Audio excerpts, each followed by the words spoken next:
Let's call the meeting to order. Microphone. Thank you, Lauren. All right. Thank you for coming to our September board meeting. We had a closed session earlier at 3, and we have nothing to report from our closed session. So let's stand and pledge allegiance. I pledge allegiance to the flag of the United States of America and to the republic for which it stands, one nation, under God, indivisible, with liberty and justice for all. All right, roll call, Rob. Director Diamond. Here.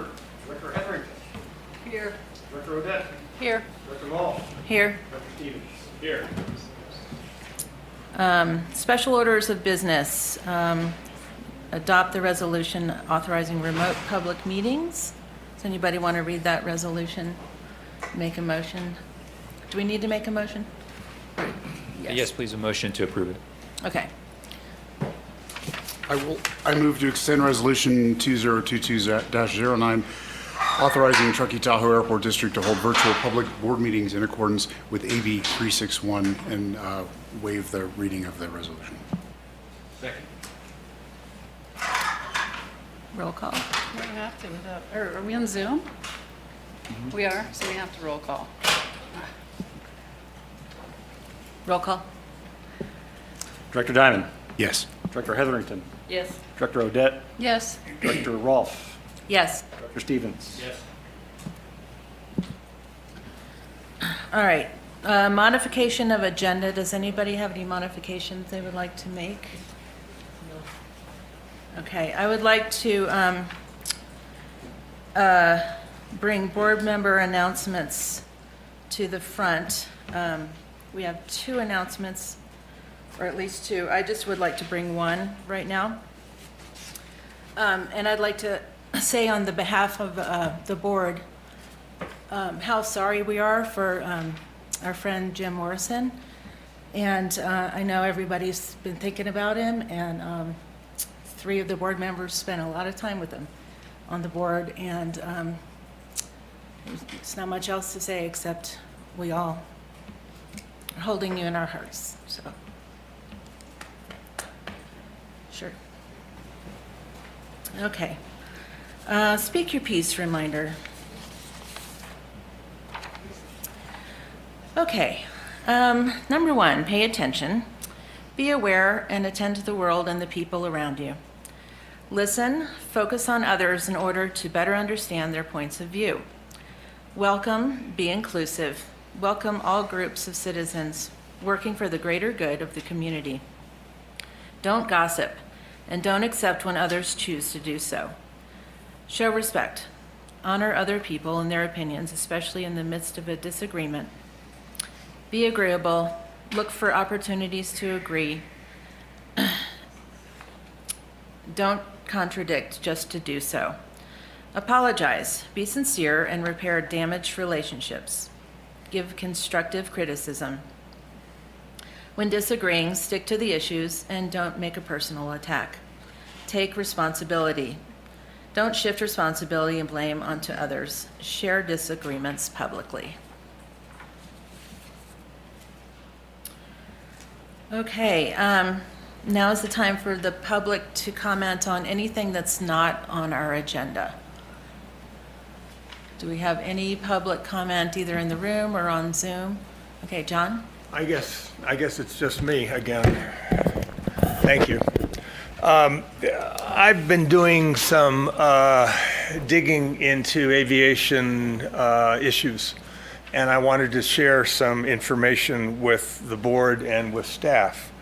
I believe you have the ability, with very little effort, to move a significant amount of landing, jet, and turboprop traffic landing on runway 20 with a MOU between your tower and Oakland Center.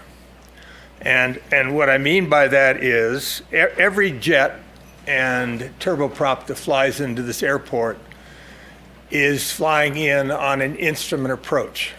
And in IFR conditions, they are directed to a waypoint that is 18 degrees, actually 19 degrees off of center line to runway 20. However, if it's VFR conditions, they line up on runway 20 from the east and go fly right over the town of Glenshire. You have the ability, if you work it with Oakland Center, to develop a memorandum of understanding that will allow your tower to make an agreement with Oakland Center that in IFR conditions that the tower feels comfortable with, that Oakland Center will direct that incoming traffic to the waypoint that begins the instrument approach into this airport, which is 19 degrees off center line of runway 20, which means it takes all that jet traffic over the edge of Boca and it removes it from the town of Glenshire. You guys should be doing your research, or I should say, I'd like to see you guys do some research on the topic. Talk to a consultant, talk to whoever manages your tower. You can develop a memorandum of understanding in a very short period of time. You don't have to do any pre-flighting the way Hardy has been doing for the new approaches into runway 29. You use what is already in the system. You just do it both during instrument conditions and you do it during VFR conditions. And it just takes a memorandum of understanding between your tower and Oakland Center. Please pursue it. The town of Glenshire will appreciate it. Thank you. Thank you, John.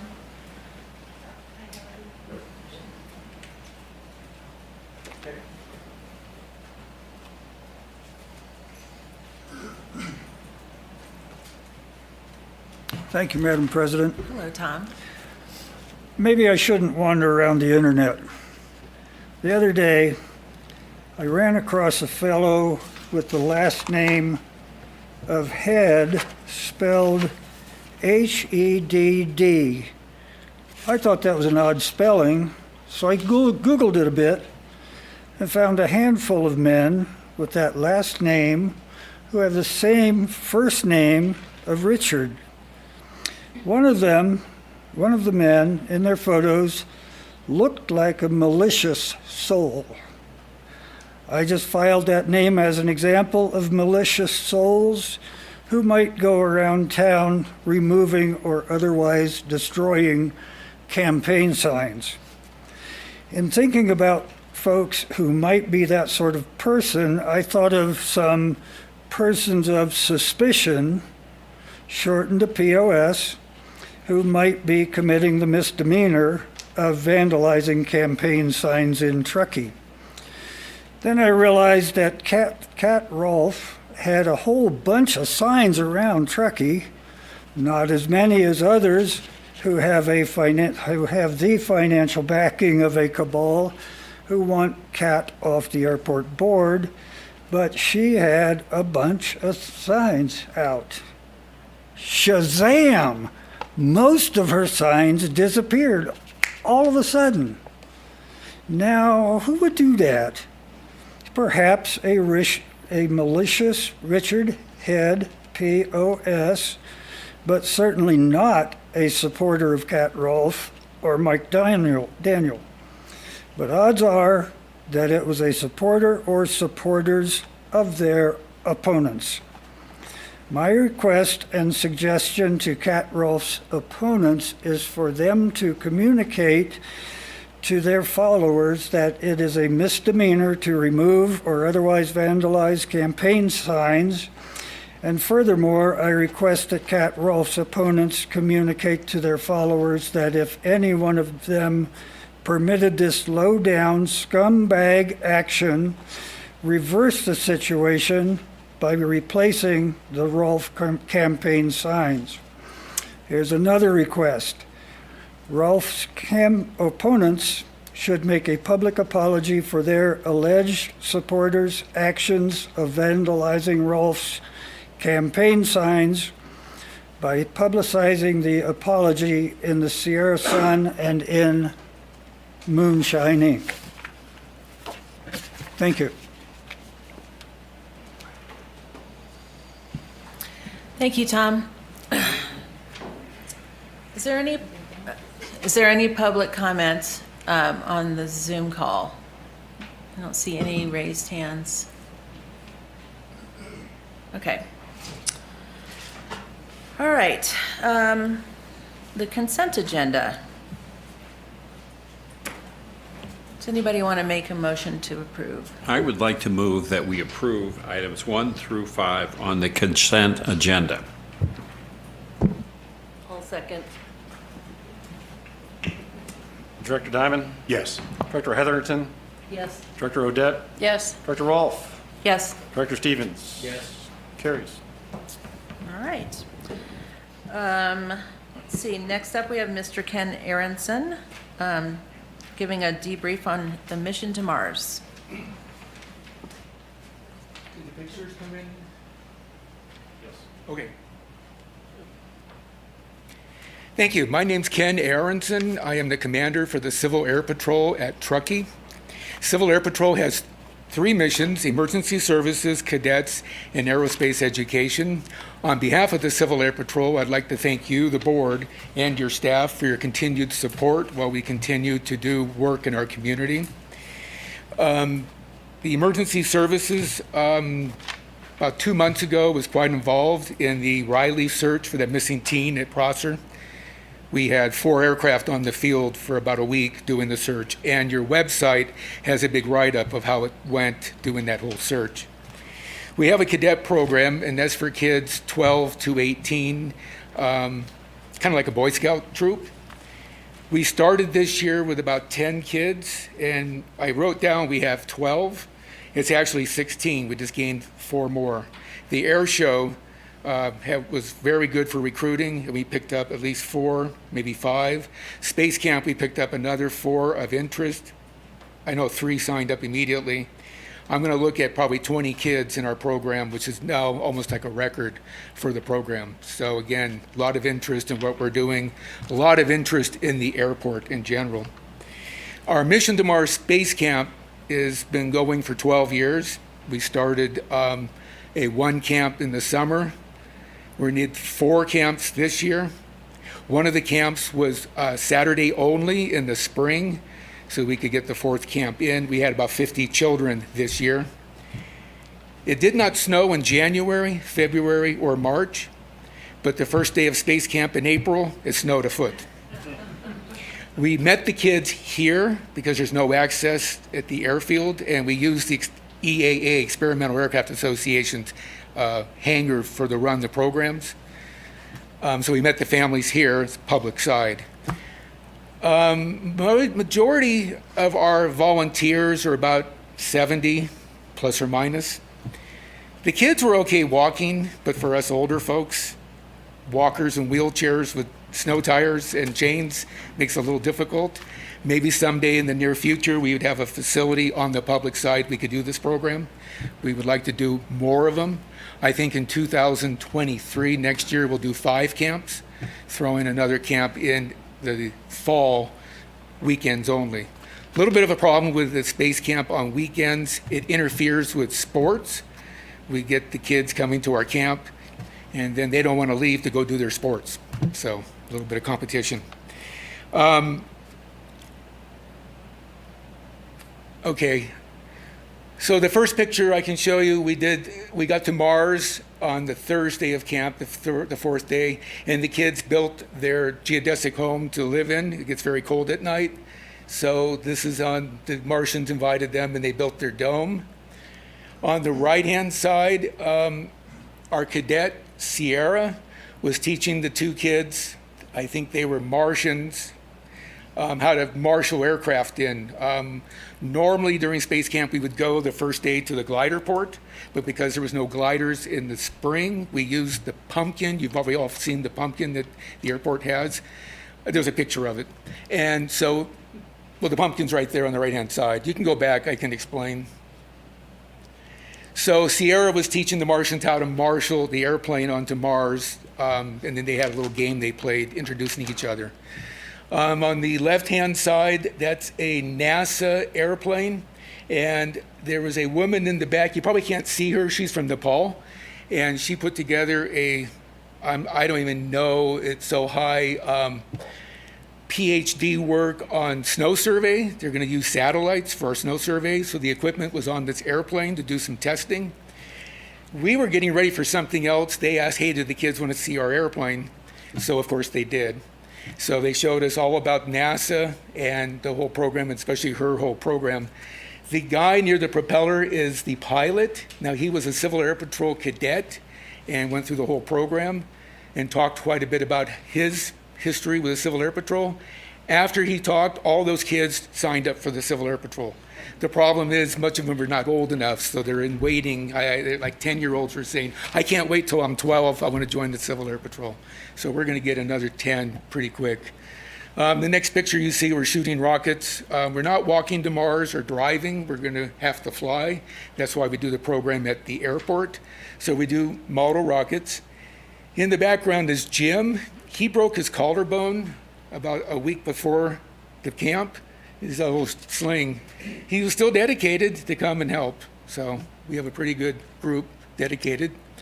And then the kids on the right, there's a picture of a landing craft. We get to Mars, and then we shrink them to the size of an egg, and then they get thrown off a building. They like to do it at the terminal building. They get an audience to see who survives. Failure's not an option. Everyone survives. So here on the left, we did the simulators. We got to use, the airport has loaned them to us. I think they gave them to the EAA. As you can see, Eleni is flying, and when you turn your head when you're flying, the airplane does into a spiral spin to the right. So we have to teach them, look out the window. The kids, when we were on Mars, would you talk to a Martian? The kids, we came up with a telegraph. So they're learning how to do Morse code. Again, up on the top, all the kids are getting ready with their landing crafts. We got to Mars orbiting, and they're landing, getting ready to throw off their creation. And then there's the pumpkin that we get to use, and it's a full-service simulator, and they're marshaling them in for landing on Mars. Is there another set of pictures? That's it. Okay. So we, again, thank you for everything. We are going to plan next year. We're starting that up. It takes probably 6 months to get the materials. It took us 6 months just to get hats this year, last year for this year. So we're going to start up pretty soon, probably in a month or two, preparing for next year. One program, Saturdays only in the spring, 3 June, July, August in the summer, the whole 1 week program. And then we're looking at the 5th program in the fall. We'll get about 60 kids in next year. We had 50 kids this year, and 50 kids were on a waiting list that want to do the program. Your airport's very popular. And so it sold out in a matter of less than an hour. They say you can get Rolling Stones concert tickets easier than space camp. So you have a very popular airport. The community really likes it. Thank you very much. Good job, Ken. Thank you. Does anybody have any questions for Ken or comments? I have a comment. Ken and Ron, my granddaughter did this camp last summer, and she does a lot of camps, much more expensive in the city. And she by far says this was the best camp she's ever been to. She's fabulous. Thank you, thank you, thank you. You have a very popular airport. So Thank you. Anybody else? Okay. Thank you, Ken, for everything you do. More to come. Is there any public comment about the mission to Mars? Okay. On to 2022 Air Show and Family Festival debrief. It's David Love. A little strange standing in the room. We'd like to talk a little bit about a few of the highlights, but actually before I do that, I can't pass this up. I've got to thank a number of people because that event takes 1 year and a lot of folks to make it happen. I want to thank you and the entire airport district for funding us for this summer. I want to talk particularly about the airport staff, the number of hours they put in to pull this thing off, make it work for weeks in advance, and each one of these folks from here. It's like hectic madhouse that day because we only have 13 things to do each hour, but when afterwards we can take a deep breath. So I just think you should appreciate the quality of the staff that you have in this district, and we certainly do who do this. Have to thank all the 3 nonprofits and all their members. They spend a whole year and hundreds of hours making this happen. The intricacies from ordering porta potties to chairs to safety issues is fairly complex. I left here actually to the Oshkosh, Wisconsin Air Adventure. That has 850,000 people who come through the gate in 7 days, and I'm a lowly little volunteer back there. But I see and appreciate all these elements that go into a safe, good, really effective air show. And I think we had over 200 volunteers this year who spent time with the air show in advance. And of course, we had a very large number on the field. Some of you know we did a very extensive series of safety meetings way before the air show. We did a huge tabletop with Homeland Security and multiple law enforcement agencies and fire agencies of the district, getting all those folks on the same channel, literally the same channel on the radio, and with each other is a kind of an undertaking, but they do such a great job. So I have to think there's probably at least 100 involved in that process.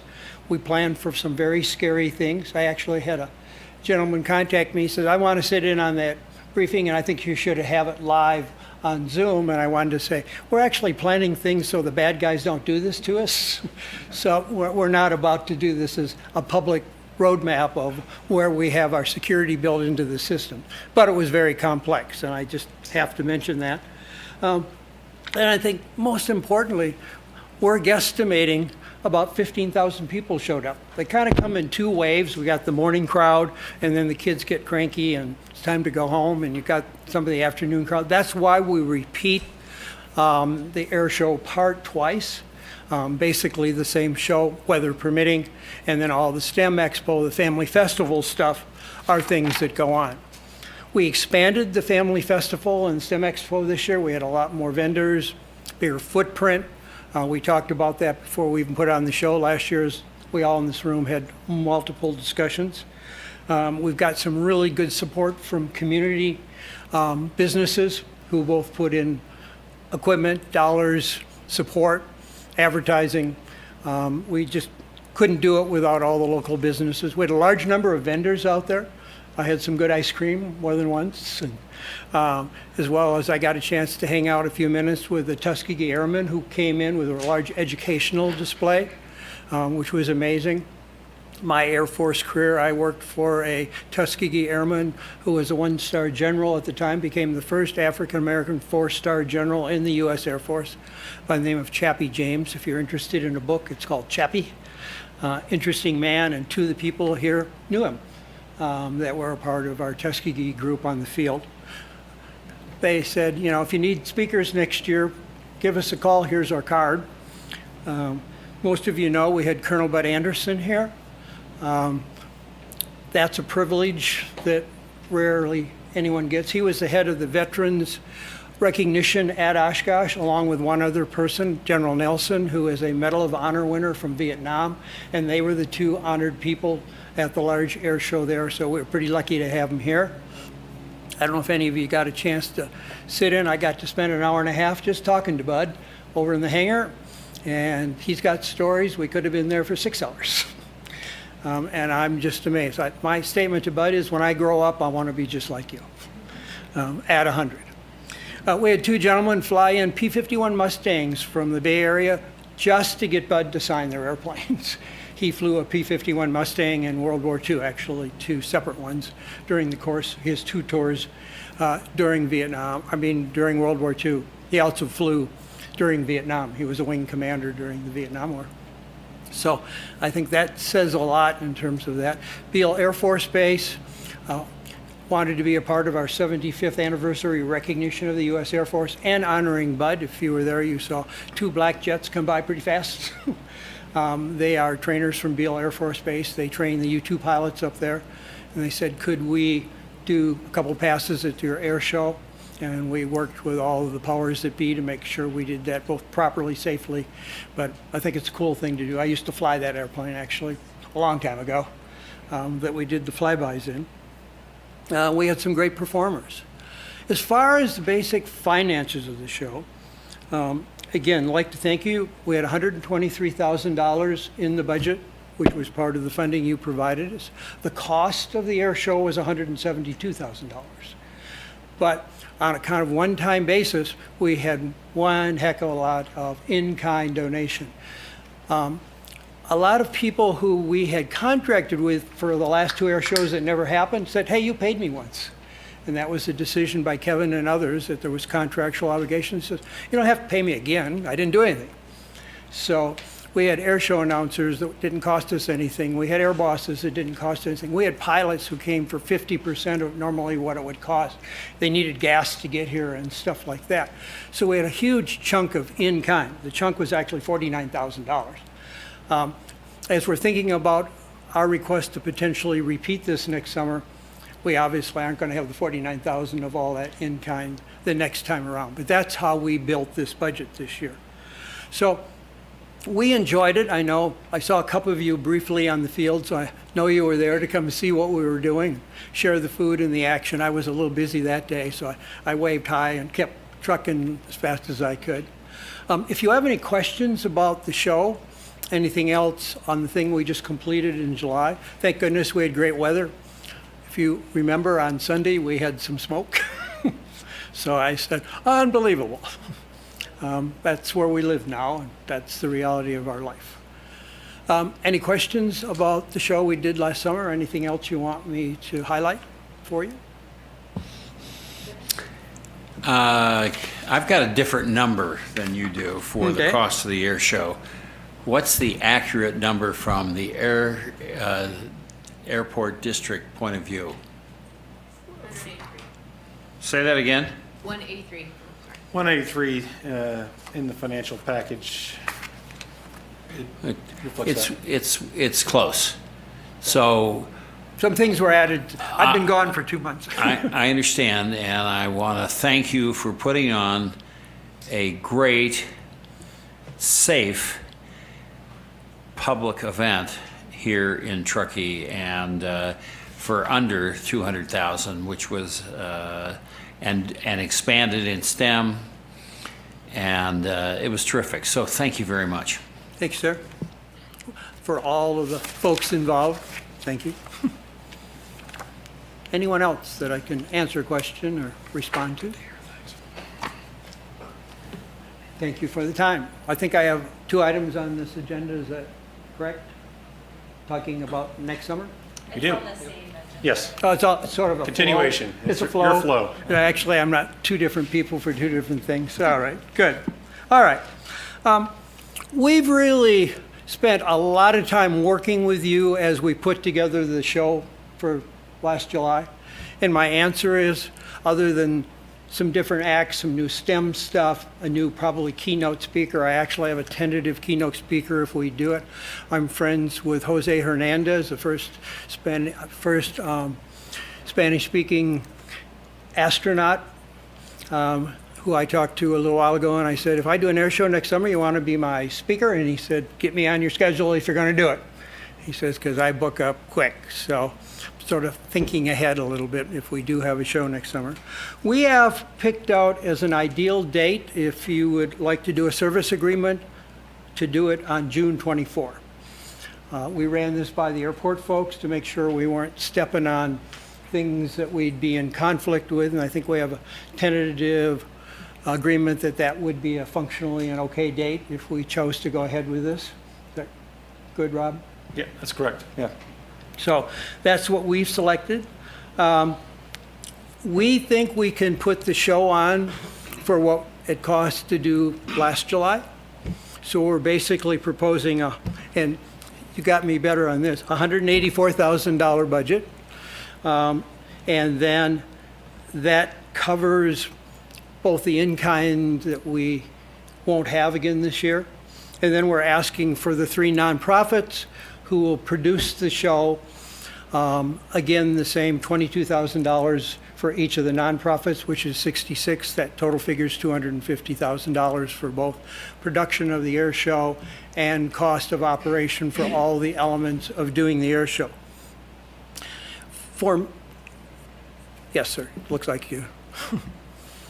The number would include, because that was a material point of this year's air show, a liability policy in the amount of, I think it was $10 million for the air show liability policy, which was not just for the day, but the lead up to it and the finish. And that would have to be included for Absolutely. my vote. Right. Thank you. To me, just a short summary here, because we've had lots of discussion. I don't think there's anything really new on the table at this point in time. You know that we as the nonprofits have been doing this for multiple years. I've been on board for 8 years. Love doing it, and that's why I'm here, and love rubbing shoulders with a lot of fun people. I've flown over 350 kids in my airplane in the Young Eagles thing, and it's much more fun for me than them any day of the week. To sit with Bud Anderson for an hour and a half and talk the history of World War II and aviation, nobody gets a better chance of that in life to do things like that. So you know we really love doing this. I think there's a portion of our community that like it. We've had a couple things that we really kind of base this on. We asked to do no cost for parking, no cost for admission, so that there isn't a family and kid in this community that can't come because of the cost of the day. Maybe have a couple bucks left over for a hot dog and a soda or something. You're unique. You don't get an air show of this quality free any place that I'm fully aware of. Going over the hill to Reno and down to Sacramento next weekend, it's big bucks just to get in the door and park your car. So I appreciate that recognition by the history of this, and we'd like to put that in our proposal to keep this as a no cost to the public event if you choose to do it. We recognize in detail, because I've had a lot of involvement with this airport district over the last 6-7 years, that you've got a lot of things that you are fully responsible for. You have to fund this airport and a budget and make things work and meet safety and standards and equipment and all that, and fully appreciate that. So my summary is pretty simple. Do you as an airport board feel like that this expenditure for this kind of event for the community of taxpayers who pay into your district, is this a thank you back? Is it a recognition? Is it worth it in terms of what the long term is? So ask you to consider that. It's my understanding that this probably can be on the agenda for October for a potential vote. As part of the budget process, yes, and we'll discuss it today as part of the draft budget as well. Okay. I do say to you that the longer we wait on a yay or nay, the more expensive it gets, because the closer to the air show, people jack the prices up on everything we want to rent. We really ran into this. We get most of our performers historically. About 2 or 3 of us go for a couple days to Las Vegas to the largest trade show for air shows in the United States and the world, called ICAS, International Council of Air Shows. And all the performers show up, stuff you do on the ground, all the vendors show up, and we all try and negotiate a deal with them to come do our show at the least expensive cost possible and for them to be able to do their business. And if we know in advance, then we can get reservations, go to ICAS. We haven't the last 2 years, and we kind of scrambled pretty hard to get people who are long-term friends to some extent to come and perform for us during the air show. So any questions for me that I haven't been clear about kind of where we're going here and what we're asking of you to consider? My question was, does the 184 include the 66 for the groups, or is it 184 plus 66? No, it's bringing it 184 to produce, for the air show cost, 66 for So the three 250. nonprofits. 250,000 total, actually. And I guess in contrast, what does the Mission to Mars cost, that addresses kids? Do we have a sense of That's a that, Ken what question or they- a budget question. I'm you not know, involved in Ken's program, or I'm Rob. just trying to get my head around, we're trying to reach out to kids and bang for the buck. What do we? Well, the airport gave us a sponsorship donation. Ken, if you don't mind using the mic, it'd be great. Go ahead. Okay. Oh, yeah. Well, Mission to Mars is a very small thing, but we got a sponsorship donation from you last year for $3,000, and pretty much covers, and we volunteer. So it's a $3,000 for a one, For 5 or 6, 50 to 60 kids. 50 kids. Okay. Yeah, thank you. Any other questions before I go on my way? David? Hey, David. Excuse me. This is a big question, because I know that this is completely different than what you're doing. Hiller Aviation does a lot of ongoing events throughout the year, and they instead of like one particular event, they have ongoing, they're different. I'm sure you're probably familiar with the different Sure. things that they're doing. Would the Airshow Committee be interested in doing something that was less about a once-a-year event and more about either quarterly or some other more consistent schedule? It would change the whole character of what's happening. And I think that an event that brought 15,000 people here Right. for an immersion experience is what we've been doing and really excited about. That would have to be a fairly long discussion. Right. It's also a question of how many hours can I get out of people? And if I ask them to keep doing things all year long, I will tell you my job changes pretty dramatically. Right. Then, hey, folks, let's do this lead up, and then I ask you to give me about 3 weeks hard press to get this baby off the ground in a week for tear down and debrief. And I would think I'd have some problems. It's a very different critter. I understand what you're saying, but everybody kind of got into this because it's an air show, it's a family festival, it's a thing that has a big footprint in the community, and I think that was always kind of our vision. Okay, thank you.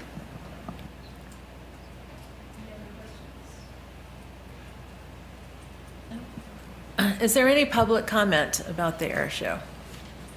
Oh. Okay. David, thank you. Thank you all very much for your time. Hi, my name's Ken Aronson. I'm the commander for the Truckee Civil Air Patrol. I support the Truckee Tahoe Air Show and Family Festival for the following reasons. It allows us to meet and greet our fellow members of our community and show them who we are, what we do. It allows us to show that we will be there in an emergency, just like we did with the missing teenager at Prosser Lakeview with the aerial search that we put in. Again, your website has a big write-up what was actually behind on that. It allows us to recruit seniors and cadets for our program. We probably picked up 4 cadets from the air show. I was busy doing so many things, talking to people about who we are and how to recruit. We picked up maybe 2 or 3 interested seniors to help us run the thing. It allows us to do fundraising. We sold some snow cones and alien balloons, so we made some money to help support our financial needs to continue working with our community. It also allowed us to show off our new airplane we received from the Air Force and got to have people sit in it, turned it on with the ground, show them the manuals and how the whole system works. And I look forward to having an air show in 2023. It was a great day, a lot of happy people. It was a wonderful day, so please consider it. Thank you. Thank you, Ken. Looks like we got Tom. Thank you. Thank you, Madam President.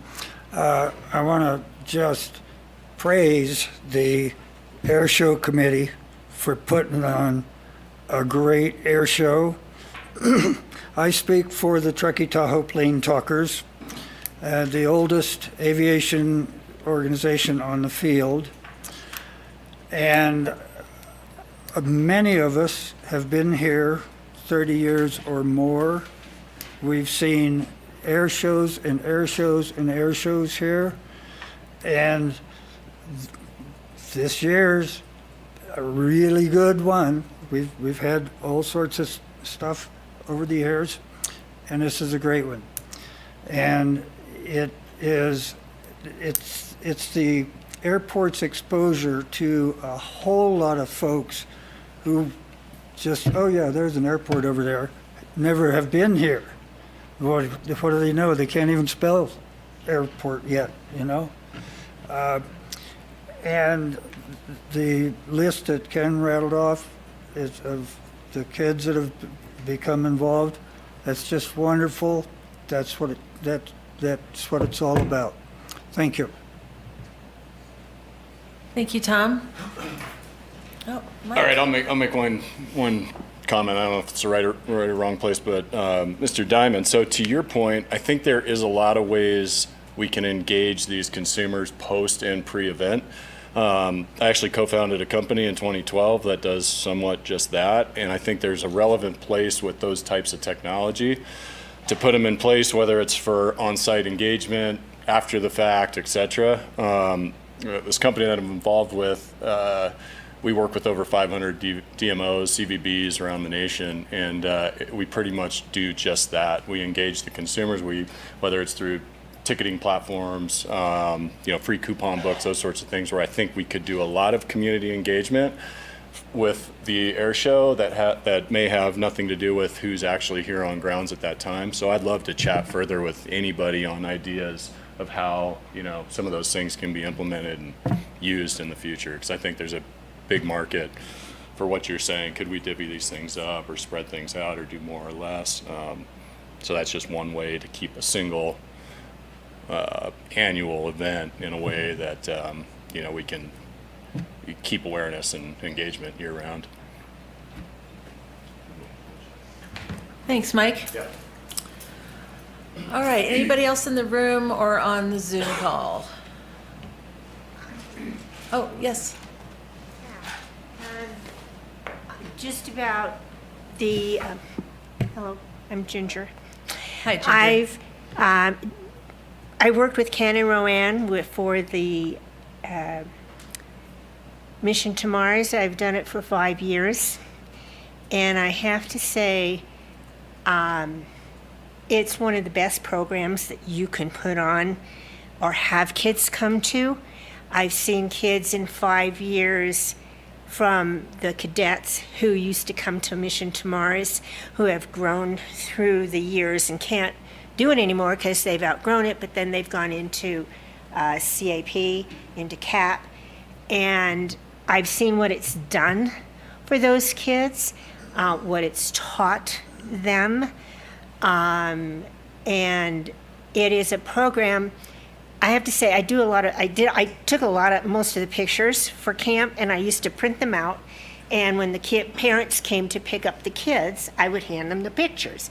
Oh, this is really nice, and we'll put them on our refrigerator. And I thought, okay, now it's wasting my time, my printer, my ink. Let's just email them to them. That's faster, that's easier.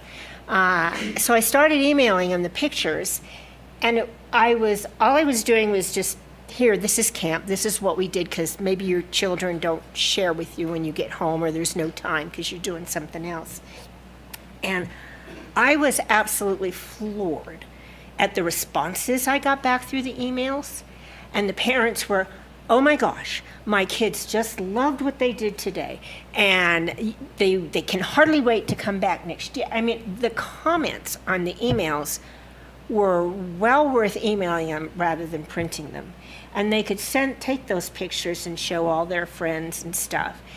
And I know my husband and I also volunteer at the Reno Air Races. So when we had a lunch break, we were walking through the pits, and they had a Civil Air Patrol tent, and we have these kids waving at us, and we're going, we weren't expecting to see anyone there. Civil Air Patrol kids who went through Mission to Mars, who are now Civil Air kids, were there. And I have to say that it has taught, I am so impressed with how they've matured. It teaches them respect for the older elderly people. It teaches, not elderly, but grown-ups. It teaches them respect for their fellow classmates and and friends. The Mission to Mars is where it started when they were only this tall. I remember that we had your granddaughter in Mission to Mars, and she loved it. She was like, this is really cool. And for girls especially, who are always, not maybe so much anymore, but in my era, taught that you were to be seen and not heard.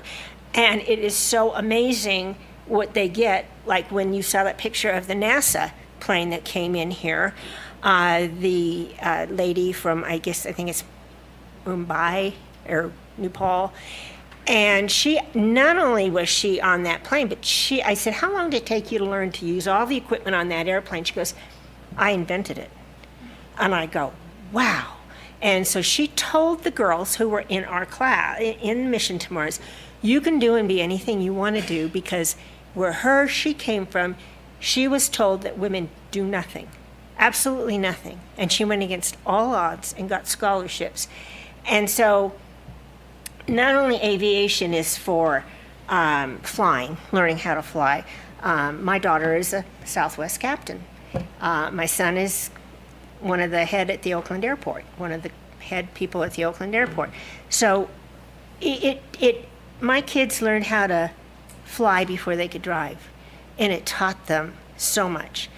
So anything we can do, and I know there's talk about it, maybe hoping there's going to be a new public building out there for... President Roth, I apologize for interrupting. We're at 4.5 minutes for the public comment. Oh, so do I have to hurry? Yes. Closing comments.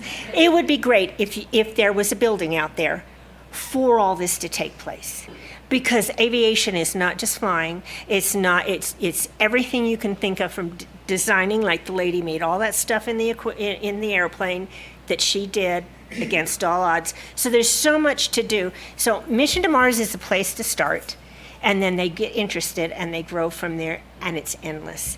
And the things that the parents said back on the emails were priceless. Thank you.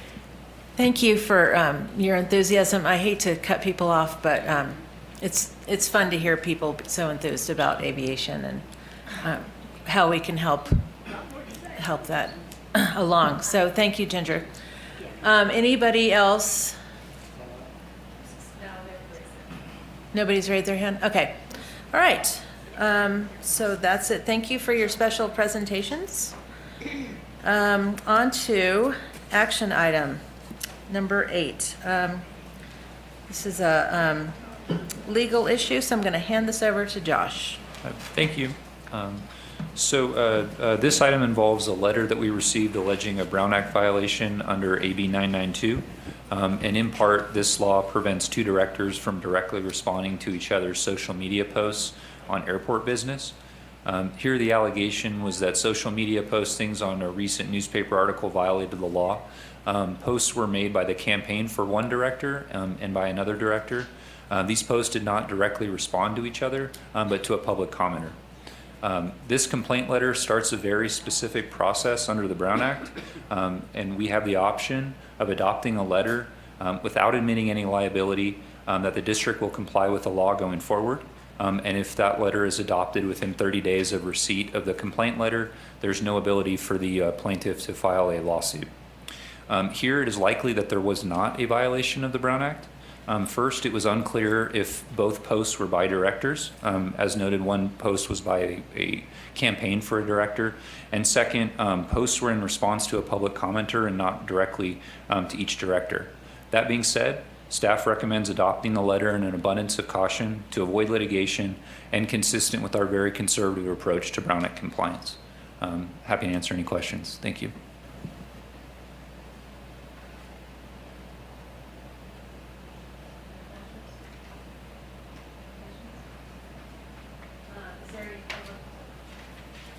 Is there any public comment? Okay, doesn't look like it. I would like to move that we send this letter to Mr. Jones as recommended by our council and drafted by his council. I believe this letter is the form that is required. That's correct, Director Stevens. The letter follows the form which is actually contained in the Brown Act itself. Thank you. I'll second it. Roll call. Yep. Director Diamond, Yes. Director Hetherington, Yes. Director Odette, Yes. Director Rolfe, Yes. Director Stevens. Yes. Carries. Okay. All right, discussion items, the preliminary budget review. Is that Kelly or Rob and Kelly? I'm going to start, Rob Etnier, General Manager, and I'm going to provide an overview first, and then I'm going to ask Kelly to join in on the conversation as we dive into the budget detail. So this is our second budget conversation. Last month we talked about just the capital portion of the budget and our initial draft of that. This is the first time we're talking about the operating budget for 2023 and an update on the capital budget as well.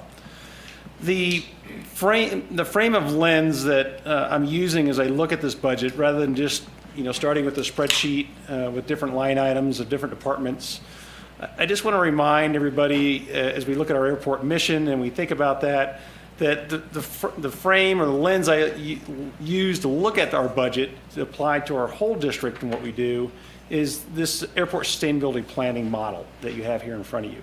So it's not just about the dollars that we're spending and making in revenue, but when we're spending dollars or we're gaining revenue, we're taking into consideration our impact on this community and our ability to sustain ourselves over the long haul as part of a member of this community in the airport district boundaries.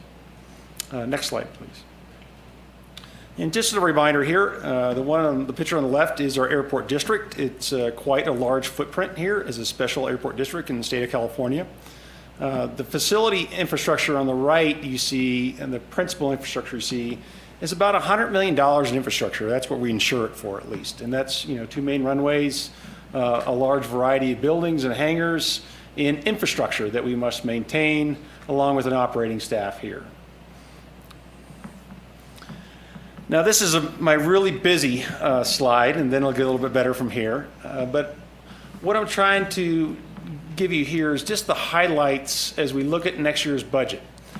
If you think about the airport sustainabilities, those 4 paint cans, thinking about operational effectiveness, social responsibility, natural resources considerations, and just the economic viability of the organization.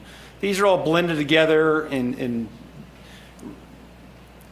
focused by not only our mission, but our strategic plan, our strategic goals. Now, we're in a little bit of a backwards planning scenario here, I'd say, because right now the airport district is just beginning the process of updating our strategic plan, our strategic goals.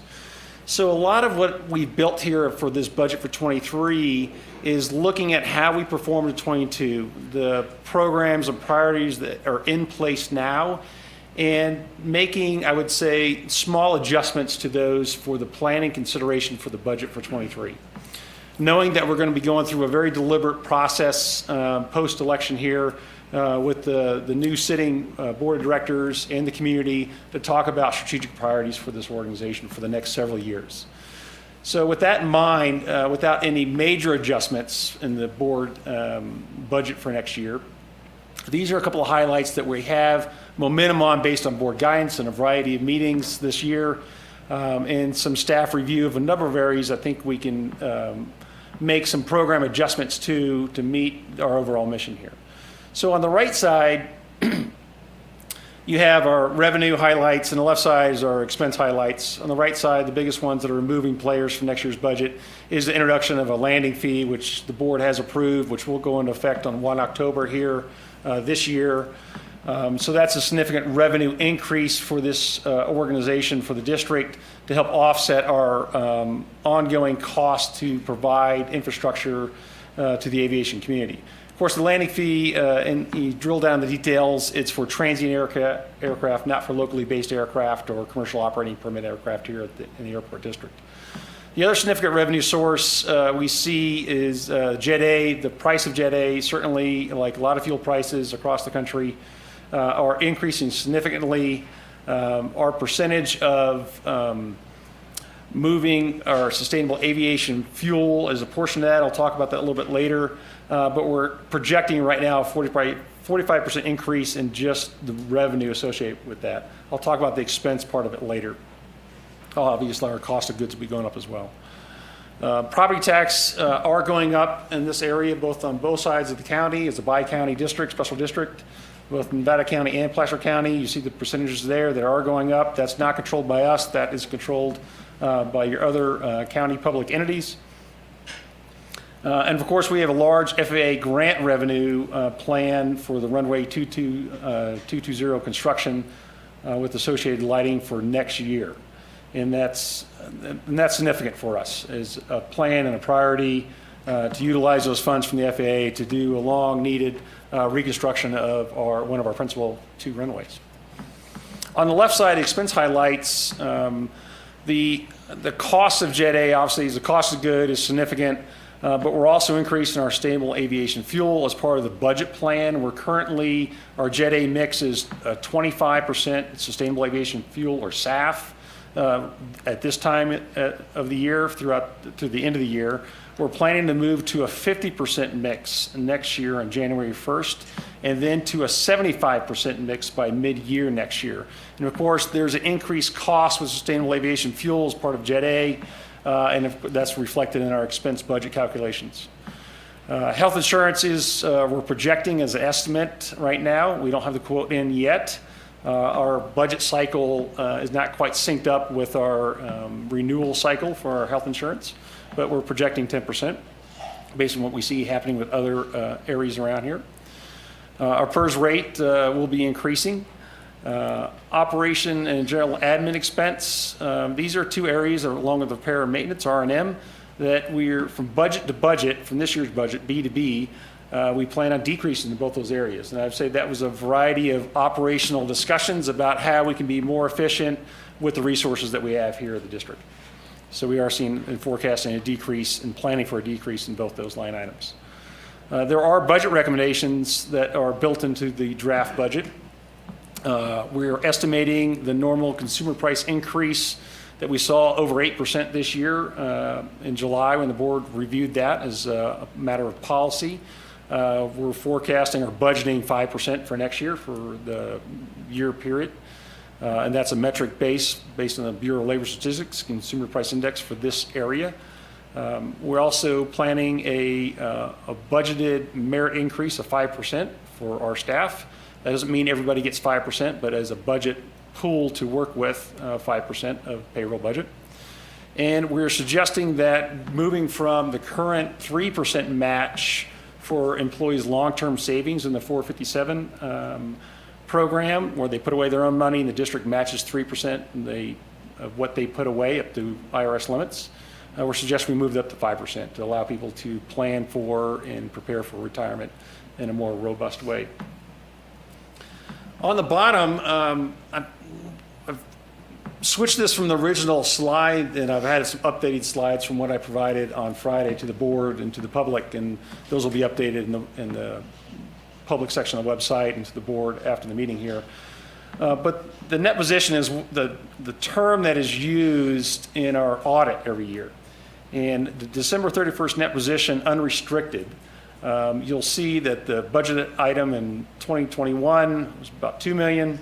The actual came in 6.9 million. The budget for this year was 6.6 million. Our forecast currently is to come in about 8.8 million. And the budget that is built right now has us finishing the year a net position almost $11 million. And this does not include grant revenue. So we're projecting finishing this year and projecting next year's budget to continue to gain on what I mentioned in previous meetings is a long-term reserve savings plan. I'll talk about that more also. Next slide. And I'm happy to take questions from the board as we go and public questions as we get towards the end. So I've got 4 slides here to talk about each of these 4 areas to give a little more descriptive detail of factors that we're including in the budget preparation for the budget detail we'll review next. As in the previous conversation that we had with the board, I'm suggesting that right now we have a current unrestricted cash position here at the district of, go to this previous slide, I think it was 6 million in budget, 6.6 was the plan. I think Kelly's currently projecting, we're going to end the year there with the 8.8 million. Next slide, please. When I think about cash reserves, and we talked about this last time, having cash in reserve in case something happens where we're not able to have the revenue that we have coming in normally. We get half our revenue from property tax. We get the other half of the revenue roughly from our operations here, renting hangars, selling fuel, business leases. If there's a disruption to a source of those revenues, typical business planning, conservatively for an organization, you would want to have around 50% cash on hand to cover your cost of payroll and other obligations that you have in place. Our expense of payroll is about 14.4 million in next year's budget. That tells you you need about 7.2 million. That's about what we have in our current cash unrestricted reserves. And that's all we have is unrestricted here. So for economic viability, as we think about a sustainable model for the district here, I'm continuing to suggest that we need to think about bolstering that reserve of money so that we have adequate money set aside to address our long-term needs of the district, principally in those last bullets there, last 2 bullets of replacement reserve, addressing our infrastructure here that's not FAA funded through AIP programs, and also development plans we may have for replacing whole hangar rows or developing existing vacant land that we have. That all costs money, and starting to identify what those projects are over this next year and starting to save money towards that is what I suggest is a prudent way to address our reserves here. So of course, in order to bolster reserves, you need to do a couple things, right? You need to really watch your expenses, you need to continue to grow your revenue, and you need to set that gain that you have aside for specific things and have associated policies with those, reserve policies. Other things that we have that are in place here, I talked about the landing fee that's being introduced. That's a great source of revenue for us that helps address our ongoing cost for supporting aircraft and the impact of aircraft of our airfield here, and having a locally funded control tower here that's not FAA, along with the increased pavement costs and expense that's associated with those things. Things that we're looking to have an update on October 1st, we'll be updating our master fee schedule and addressing our rates and fees across the whole board. I've talked about, and the FAA has kind of a standard that we should continue to look at, and that's charging market rates and fees for services we provide as an airport district, whether that's you're leasing here or we're selling fuel or whatever the case may be. We're not in a position, and it's actually illegal, to gift public funds here at the airport district as a public agency.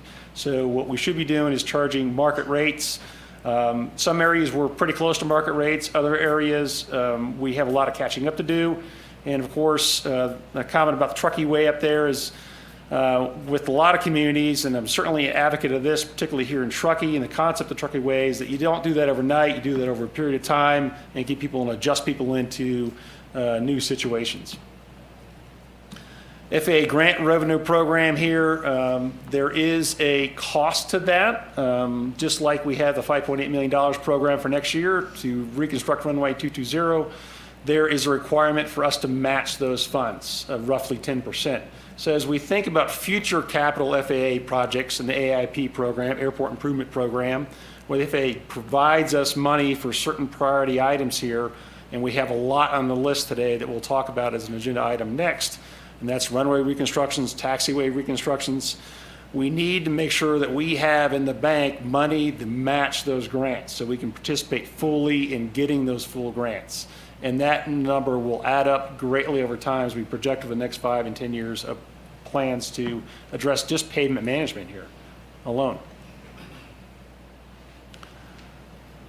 Employee housing is not a new issue for this community across every sector here, and that is going to be a potentially significant expense. It's something the board has identified in their unrestricted reserve policy in past years, setting aside up to $1 million to address employee housing.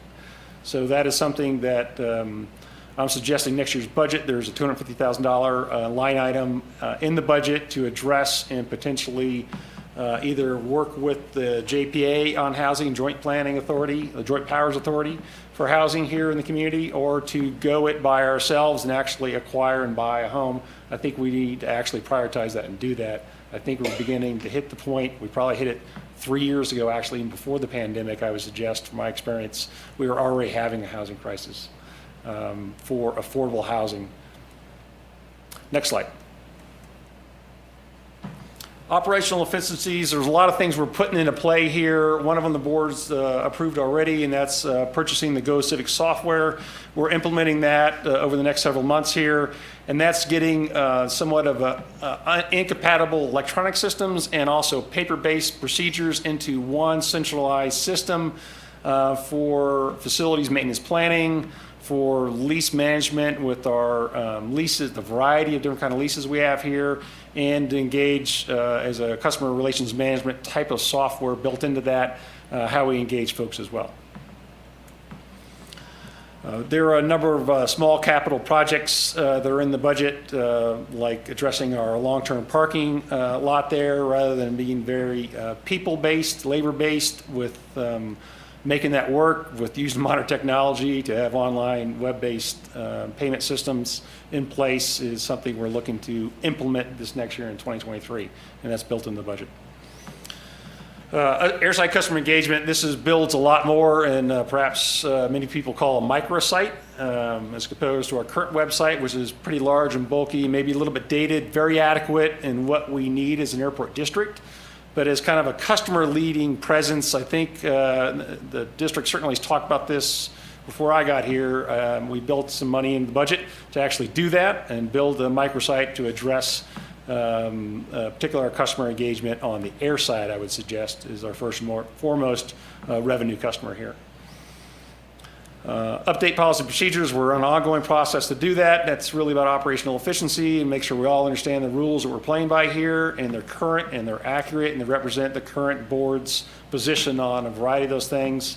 Once the board's policies are in place, it gives me an ability to update our special or staff policy instructions that build upon the board policy instructions. And of course, that's all predicated by having a good, solid strategic plan in place here and strategic goals as well. And so all of that is happening simultaneously right now over the next several months into the next year. We have accounting software built into the budget to upgrade to give us a lot better ability to build tables and charts and do all the things that Kelly and her team does with our finance and accounting, visual and presentations, and just our own internal reporting accountability. Just gets it up to the modern, current usable format it should be in.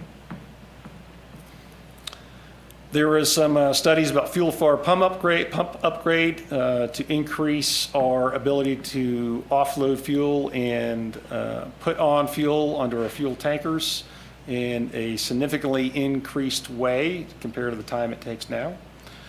And that'll be a multi-year effort.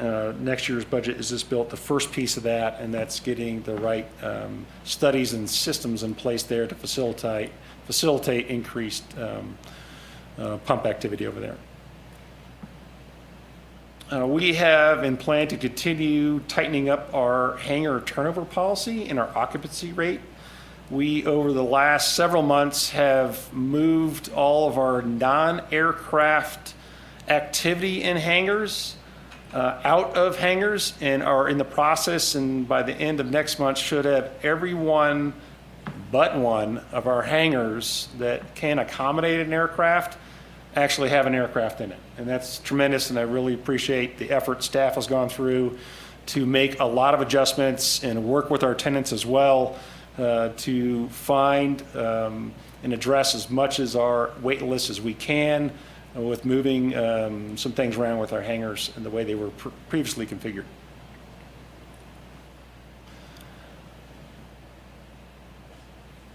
Let's go on to the next slide. I don't think those last three are anything new. Conservation resources here, our third part of our airport sustainability planning lens. I mentioned earlier how we are planning in budget to increase our percentage of sustainable aviation fuel as part of our Jet A fuel program here. And of course that costs more.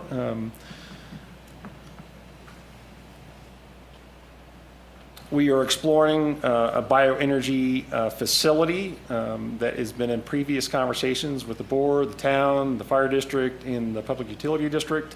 And we are planning to continue that next year. Certainly that'll be a multi-year effort if it does have traction and it makes sense for us to continue to pursue that and perhaps even site it on airport district property. We are planning to begin this next year of phasing out some of our internal combustion engines with some battery operated equipment in our general vehicle fleet. And of course that has associated power charging stations that go with that.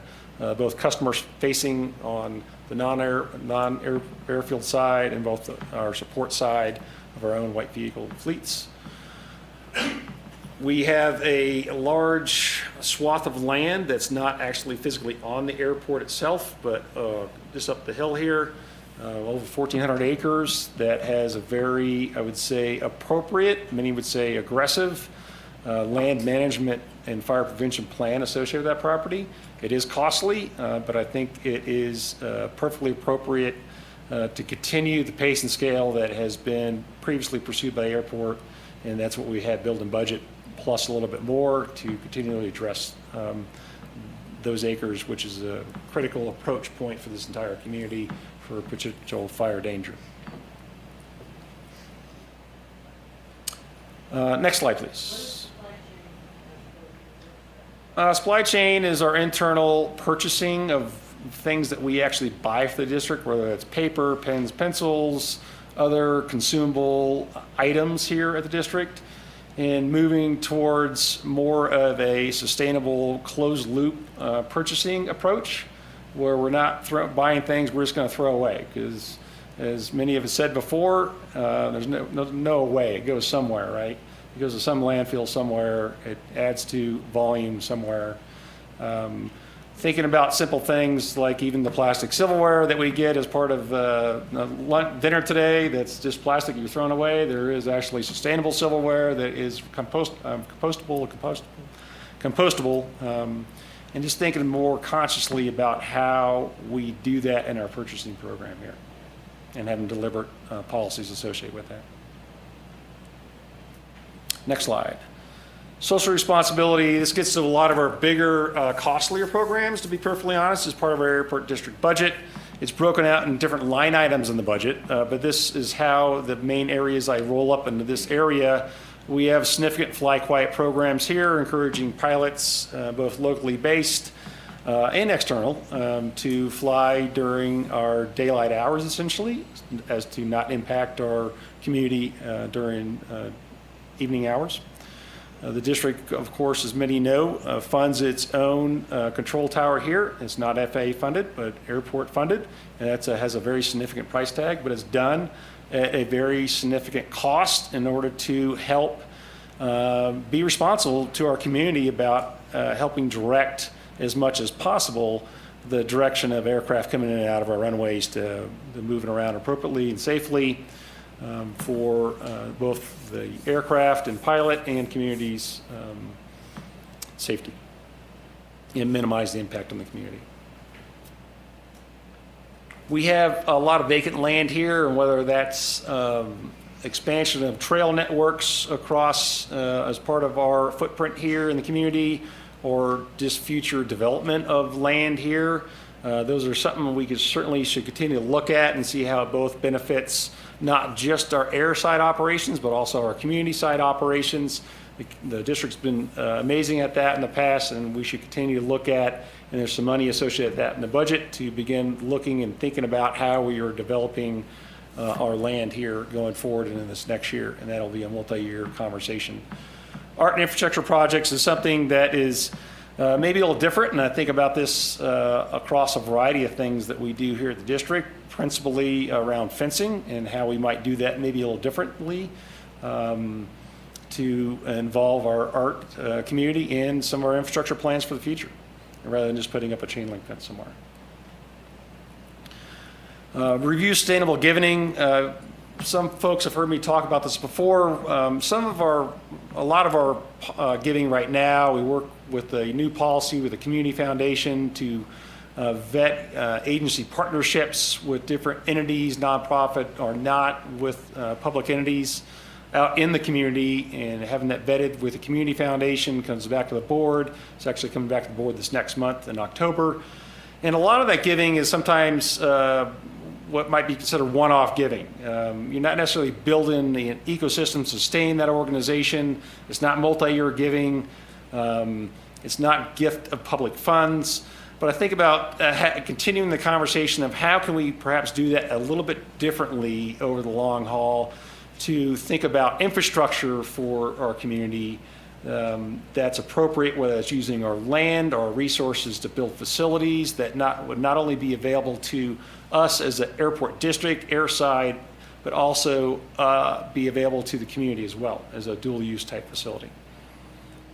And that's just shifting perhaps in certainly welcome conversations. There's not, the money that's currently built in the budget is a continuation of existing programs.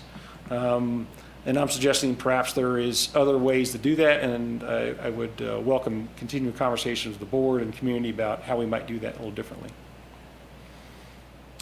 Also reviewing rolling transportation giving.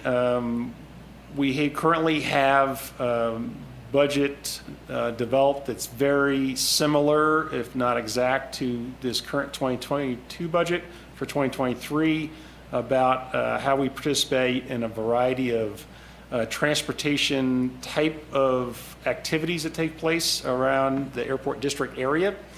And just thinking about that consciously of how we are helping fund or subsidize certain types of transportation activities, and rethinking that with those entities that are leading those efforts that we're helping support with some contribution at different levels for different organizations. And the success that we're seeing with the TARC Connect kind of programs here in the local community within the district, perhaps shifting some of those resources from one bucket to another, but still supporting transportation, is probably an ongoing conversation that might be beneficial to the airport district, utilizing the same funds, just getting more utilization out of those funds. Of course, we have a safety management system here at our General Aviation Airport. Stacy here, our safety management officer, leads that program. We're not required to have that at a General Aviation Airport, but we do, and that's part of our responsibility of being a good steward of the things that we do here and keeping track of things and learning from things that happen, so we continually evolve as an airport district here, whether it's on the airfield side or not, and things that are related to safety. Last point is, let's see, I'll stop there and take any questions on just kind of overall ideas, the highlights of it that have gone into building the 23 budget, And then I'll ask Kelly to walk through the budget detail as much as the board would like today, to address questions or take additional direction on things you would like to see in the budget. Thank you for that, Rob. I think you've presented that individually to each of us. Is that correct? I have sort of presented the- probably 90% of this with some tweak for the 23 budget to individual directors, yes, Okay. over the last several months. Yeah. It's good to see it again. Thank Yep. you. Does First time the anybody- public's seeing it. That's true. Yeah. Does anybody have any questions for Rob? Go ahead, David. You and I did speak about this, but I just to get on the public record, for the landing fee, we've had a lot of discussions about that generating upwards of 1.2 million, and that's been revised downward to over 700,000. Can you explain again, just so we have on the record, why that downward revision? Sure. I walked in the conversation in May, and there was some pre-work done on it that I picked up on. Great work, and I would say initial analysis of the opportunity of what might be feasible in a landing fee and what you would potentially recover and how you justify that recovery in a landing fee.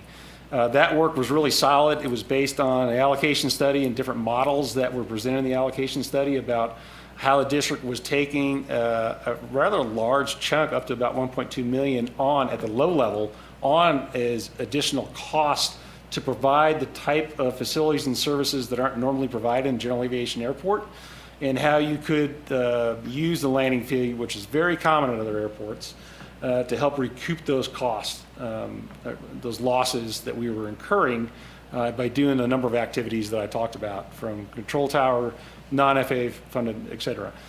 The initial estimates of what was possible to gain from the landing fee was around the $1.2 million number. I think those are just initial projections based on total aircraft volume over a period of time, a year's period of time.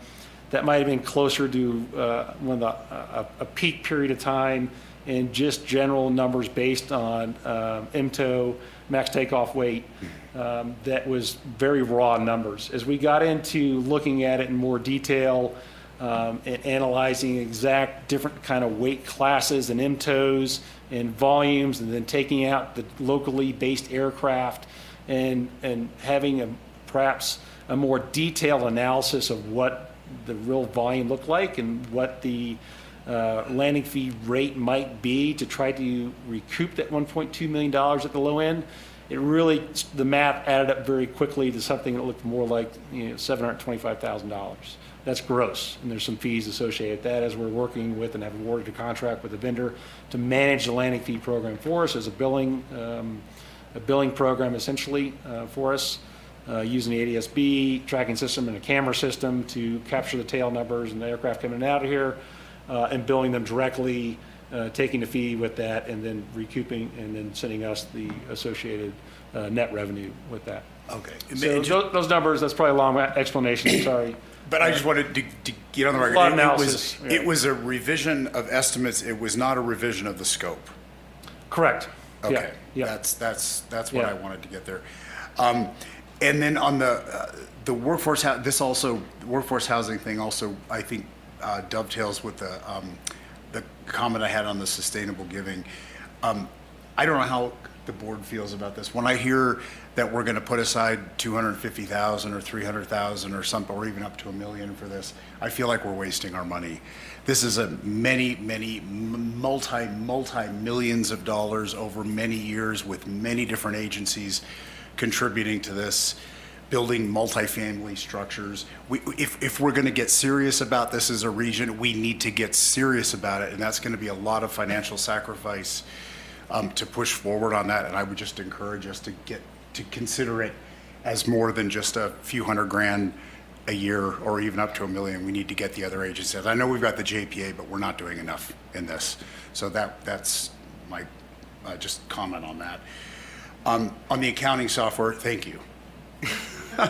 Because I feel like, this is really one of our key jobs is to keep an eye on stuff like this, and it's very difficult to do that with the system we've got now because of the limitations we've got on commenting on what has been in there and that sort of thing. So I'm thrilled to see that. On the electric vehicle transition, I'm just curious, have we thought about solar facilities or any way of charging these vehicles that's not tapping into actually using PUD electricity for this because I feel like that way we actually get like a net improvement in that greenhouse gas position, or just in the electricity usage of this, as opposed to going to electric vehicles and then upping the electric bill because we're more reliant on the regional grid. So is solar? Yeah, solar's not part of at this point, the budget plan for '23. I think there's a lot more work to do on additional solar opportunities here. And then right now it's not tied to the vehicle transition, but I think it's certainly a good comment that we should begin to start looking into. I do know the PUD has a very aggressive program on renewable energy as their source of supply for this district here. So they take that very seriously there and have already exceeded, I think several years ago, the state mandate on renewable energy as part of their source. So I think continuing to work with them and understand how aggressively they are being and what they are pursuing to have a very high percentage of renewable energy coming out of that plug we're plugging into is a win-win for us. Okay, cool. Because I do feel like not only just with that transition, but we have engine block heaters, and we will see increasingly electric aircraft.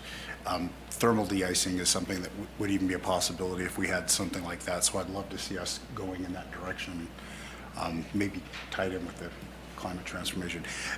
That's all for me. Yeah, that's great, David. I would build those longer-term electric or solar or charging kind of topics into what I hope will become our ongoing development fund conversation of what are those big projects, so we can get some earmarked money set aside to do those.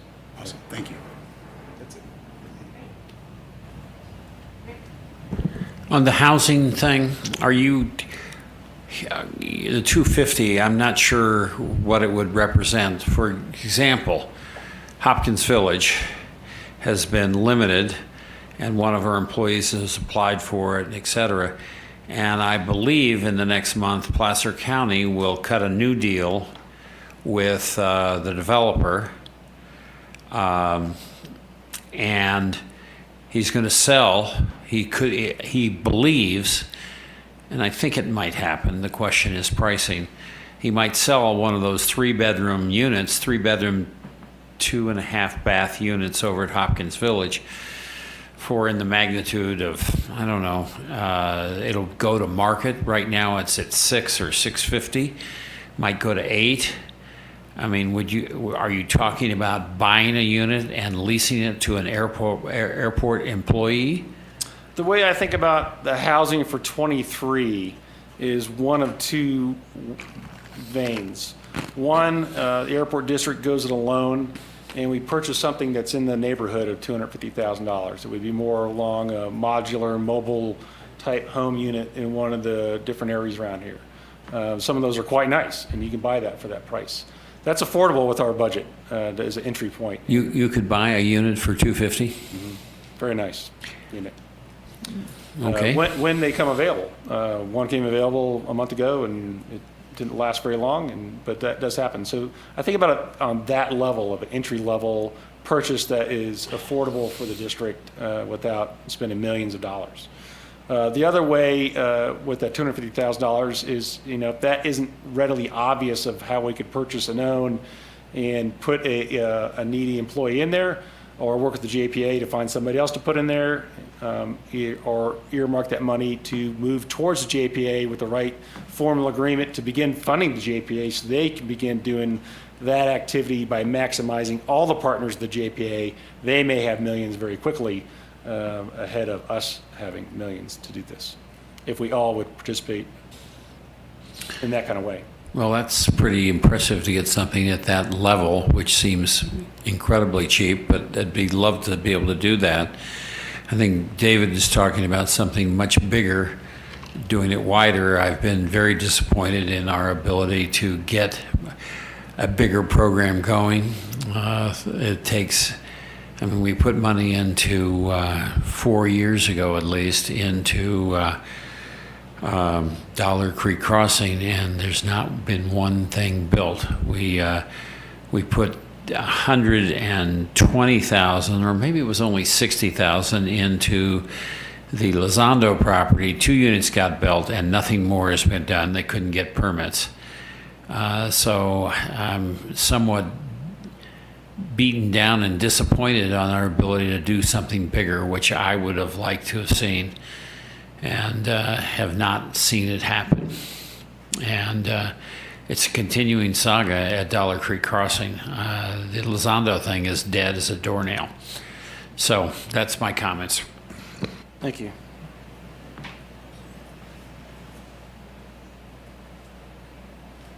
I'd like if you could send me those slides for the breakouts, because I haven't seen those Sure. until right now. Absolutely. They're new for everybody right now. And I gotta say, I like the idea of these big buckets, and then within them how it's broken out. It's a strategic thinking, and I'm looking forward to then us as a board in a workshop trying to wrestle with some of those issues. But overall, I'm encouraged by this whole type of an approach. So that's my feedback at this point. Thank you. Mine is mirroring what you said, actually. This is a great process that we haven't seen before. And I think it's going to help us long range in a way that we haven't looked at it before. So thanks for doing it. Okay. Well done. Thank you, Rob. Are we up? Is Kelly up next? If you would like to, I would defer to Kelly to walk through any budget detail. You have seen the budget detail. We have not changed that. That is in your board package and available online. And maybe if you want to go through the first slide at least, and maybe the bottom line of those. I have a question. Do you want questions on each sheet as we go through it, or do you want to go through it and then have all the questions? I'll defer to Kelly, how you'd like to do it. We can go through each sheet if you'd like. I was just going to start with the summary roll-up. It's not just him that's hard of hearing. This, I'm going too, so you gotta speak up for me. How about now?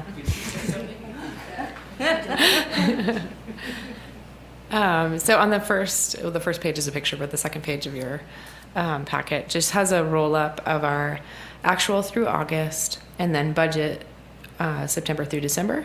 So a total of that is our forecasted 2022 actuals, and then our original budget from 2022, and then what we are proposing for 2023. So you'll see our revenues are going up significantly. Rob spoke about the reasoning behind that being our fuel sales for Jet A, and then a pretty large project with the FAA. So that gets us up to 25. And then our overall expenses, we're looking at 15, which are not too much higher than last year and what we're proposing to end for 2022, for a net income of $7.2 million. So I have a question on this particular, or a comment that I would like to see, where you have other income. I think that should be broken out to FAA grant money income and property tax income, because I think that's clearer to show them as the two items as compared to just other. Because it's a big. Can I add on that real quick? Can we also see Nevada County and Placer County? Right. Not just tax revenue? Okay.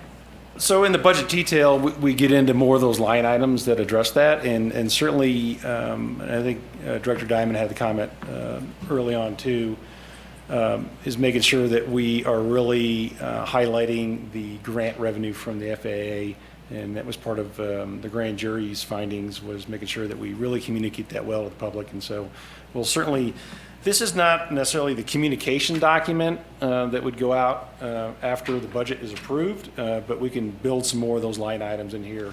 And Well, certainly this first one's just a roll-up, so. Right, but it's a very handy roll-up for conveying information, but when it's grouped together, it's not clear. So by having those Well, three it's a extra summary, lines. so it's supposed to be grouped together. But it's on the next one, I can break it out. On the next tab, or the next page. I mean, on the next tab, I mean, I'm asking, so So you want the summary not to be a summary, you want the summary to have more detail. all I'm asking is Right. instead of other income, we say property tax income, Nevada County property tax income, Placer County, and FAA grant money income. It's adding 3 lines on here that is more clear. Mary's right. How about that? But I'm not, it's just a different way of displaying it. I don't know if it's right or wrong, but it's, certainly the board would like to do it, it's right, all right? There you go. Yeah. Thank you. I think it's helpful just because for somebody who doesn't have the inside scoop on what's going on, they look at this and they just go, what is happening next year that the airport's making so much money? That's to me what tips it off as to. Well, and I'd like to think that I have somewhat of an inside scoop. I wrote a list of questions asking that specific information. So, And I got the answer. She has it. Yeah, I think it's, we'll walk through in the budget detail, go through all those roll-up numbers. but we want it in the roll-up. Got it. Thanks.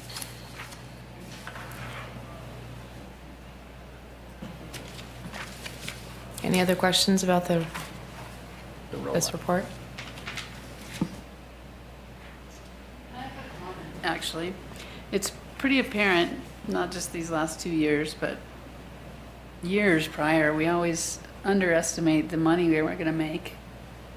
Always. Is this process with the new man in charge going to make it a little more accurate? Because each one of those is... We're overestimating the money we're going to make, or Well, I which mean, one? bottom I'm sorry. line, we, in '22, said we're going to lose $1 million, and we made 1.9. That's a $3 million swing. Am I reading that right? First 2 columns, bottom line? 865 we're shooting for. Okay. That's the third column, and then the fourth one is an 877 loss. So Right. it's still a $1.6 million swing. It's a big swing. The majority of that is the fuel. We couldn't predict the 'Cause prices we don't have were any going to smoke this see. summer. Yeah, Okay. Just a thought. but yes, definitely. So Working yes, more we, toward that. I did not build a budget for '22. I have been working in great detail with the entire team here to build a budget for '23. We're doing it very conservatively.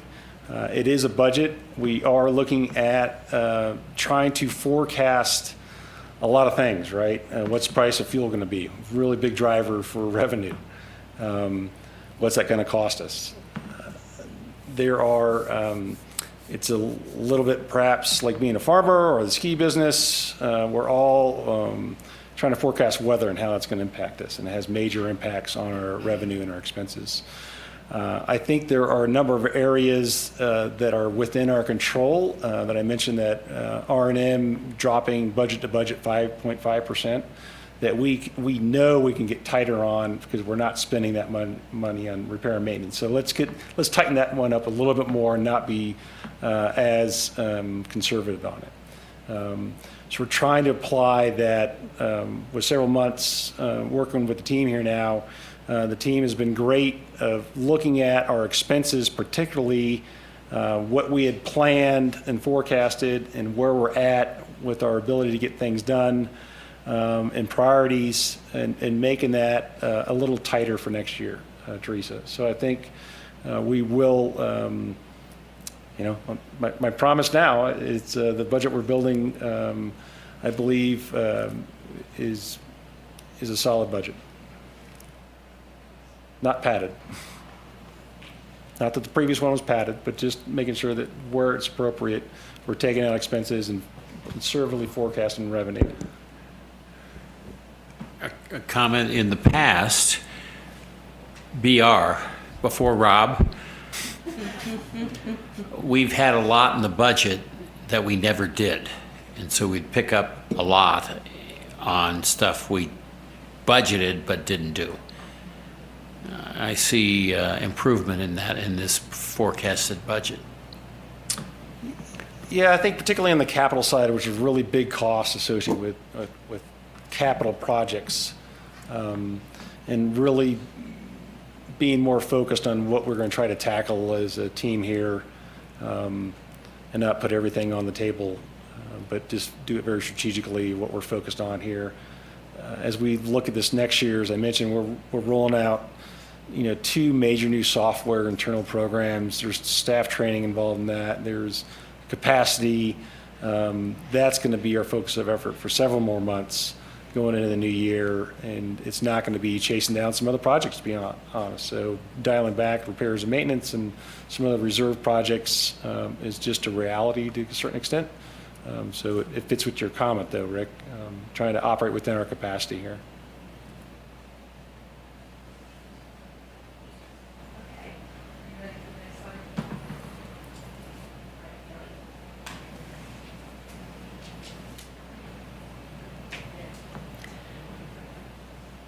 And this is a review of our capital requests that we looked at last time.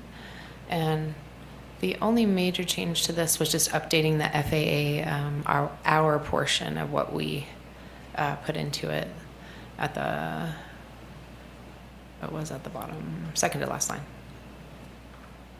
Or sorry, that's the, In these categories, asset categories, development fund, new machinery, and reserve are not approved categories yet. These is something that we're suggesting over the next several months that we begin building this reserve policy that would designate these different funds, whether it's a real different bank account or not. Thinking about and planning for things this way is perhaps a little differently than having them all kind of built together in one gigantic planning document that doesn't separate operating expenses from capital expenses. It's clear to me you're not proposing we spend $19 million, the total of approximate costs, but you've got 3 categories here: development fund, new machinery and equipment, and replacement reserve. So those are 3 different things. Which are the ones you really want to do next year? Just the ones in the next column over, 2023. the 1.8 million. That's what we're proposing for next year. If they have a That's dollar, smaller than 19. hey, much smaller. Slightly. So what we're trying to display there is, as you begin to think about reserve planning and saving money for the future, identifying those projects that we're aware of right now and the bigger ones that will happen in out years, our estimated cost of what those would be. Those are those other last 2 columns, those roll-up numbers for those time periods in the future, that the number begins to get really big. So starting to save now towards those future requirements. But for next year, just 1.8 million. Thank you. So I was curious, the helipad in Tahoe City, that was finalized what year?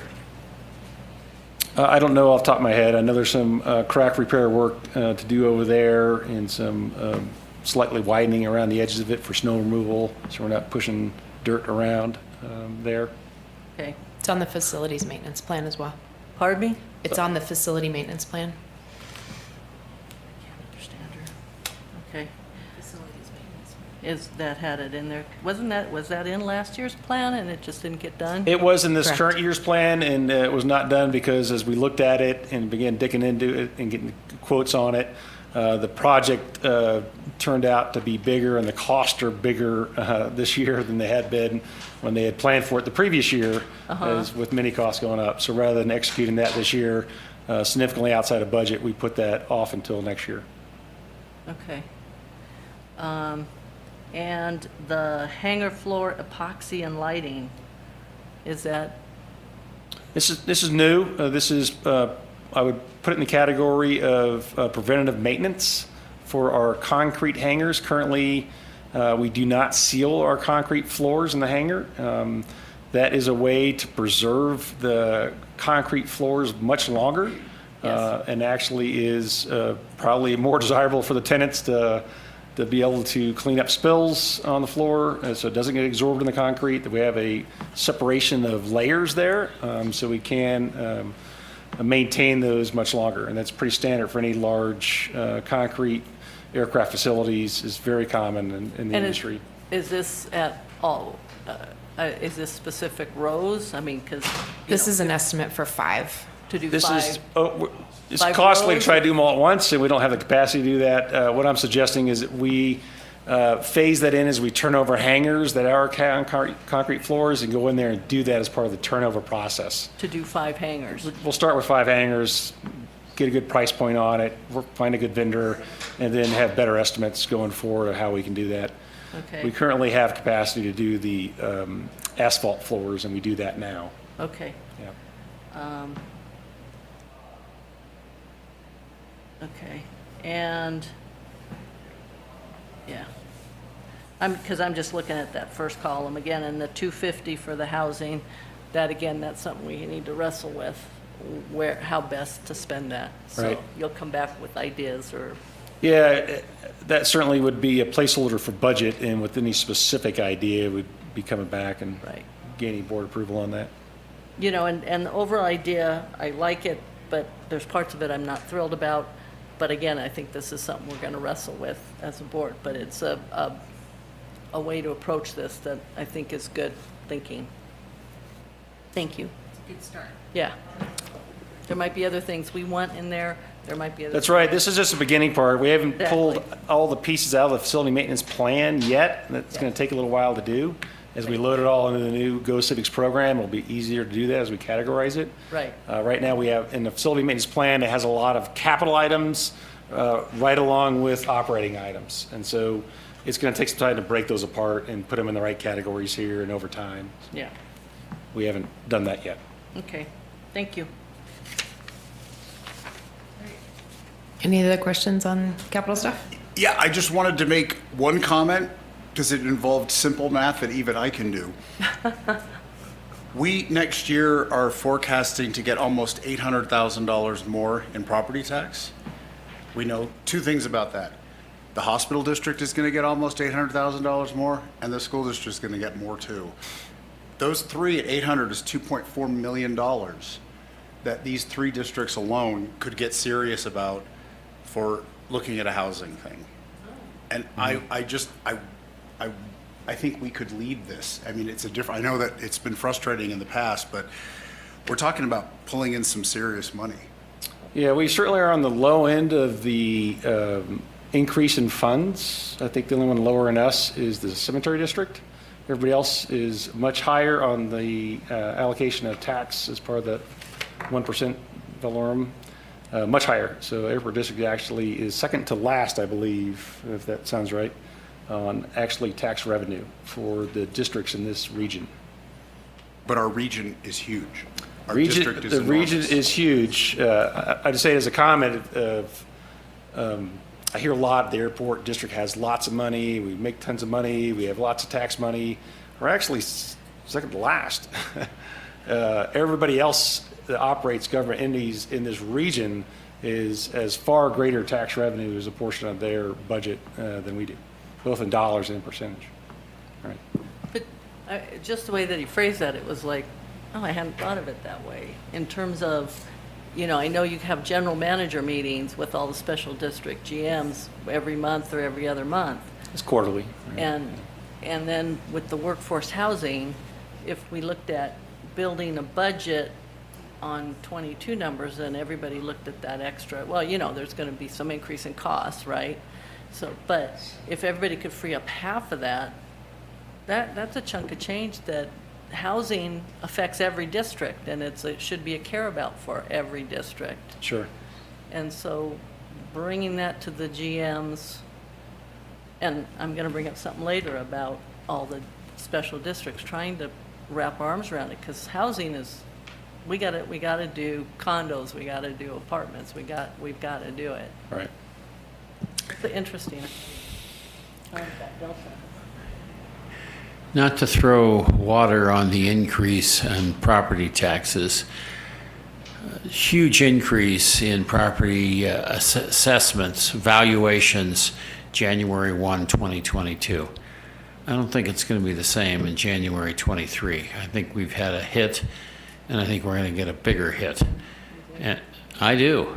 I mean, I appealed my property tax in 2011 and got a huge reduction, and I lost Prop 13 protection, and it's creeped up to being back even, and I'm not going to do anything until 23, and then I'm going to appeal it again because I got a feeling there's going to be some comps that'll be able to lower it again.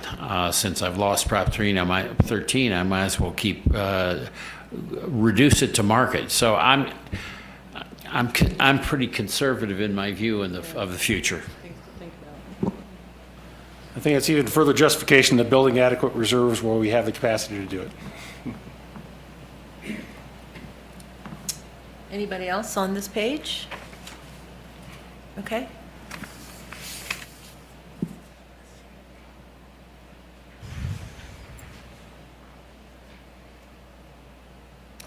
So this next section is the budget detail. Again, it's the first two columns are actual plus budget for the rest of the year. It gives you your forecasted total budget originally from 2022 in yellow, and green is our proposed for this year coming. And some of these roll-ups in the actual description of the line item are slightly different from last year's budget, where we eliminated line items or rolled up line items and other line items. But the 2022 budget overall numbers are reflective of this year's budget. So you may be missing a line here and there.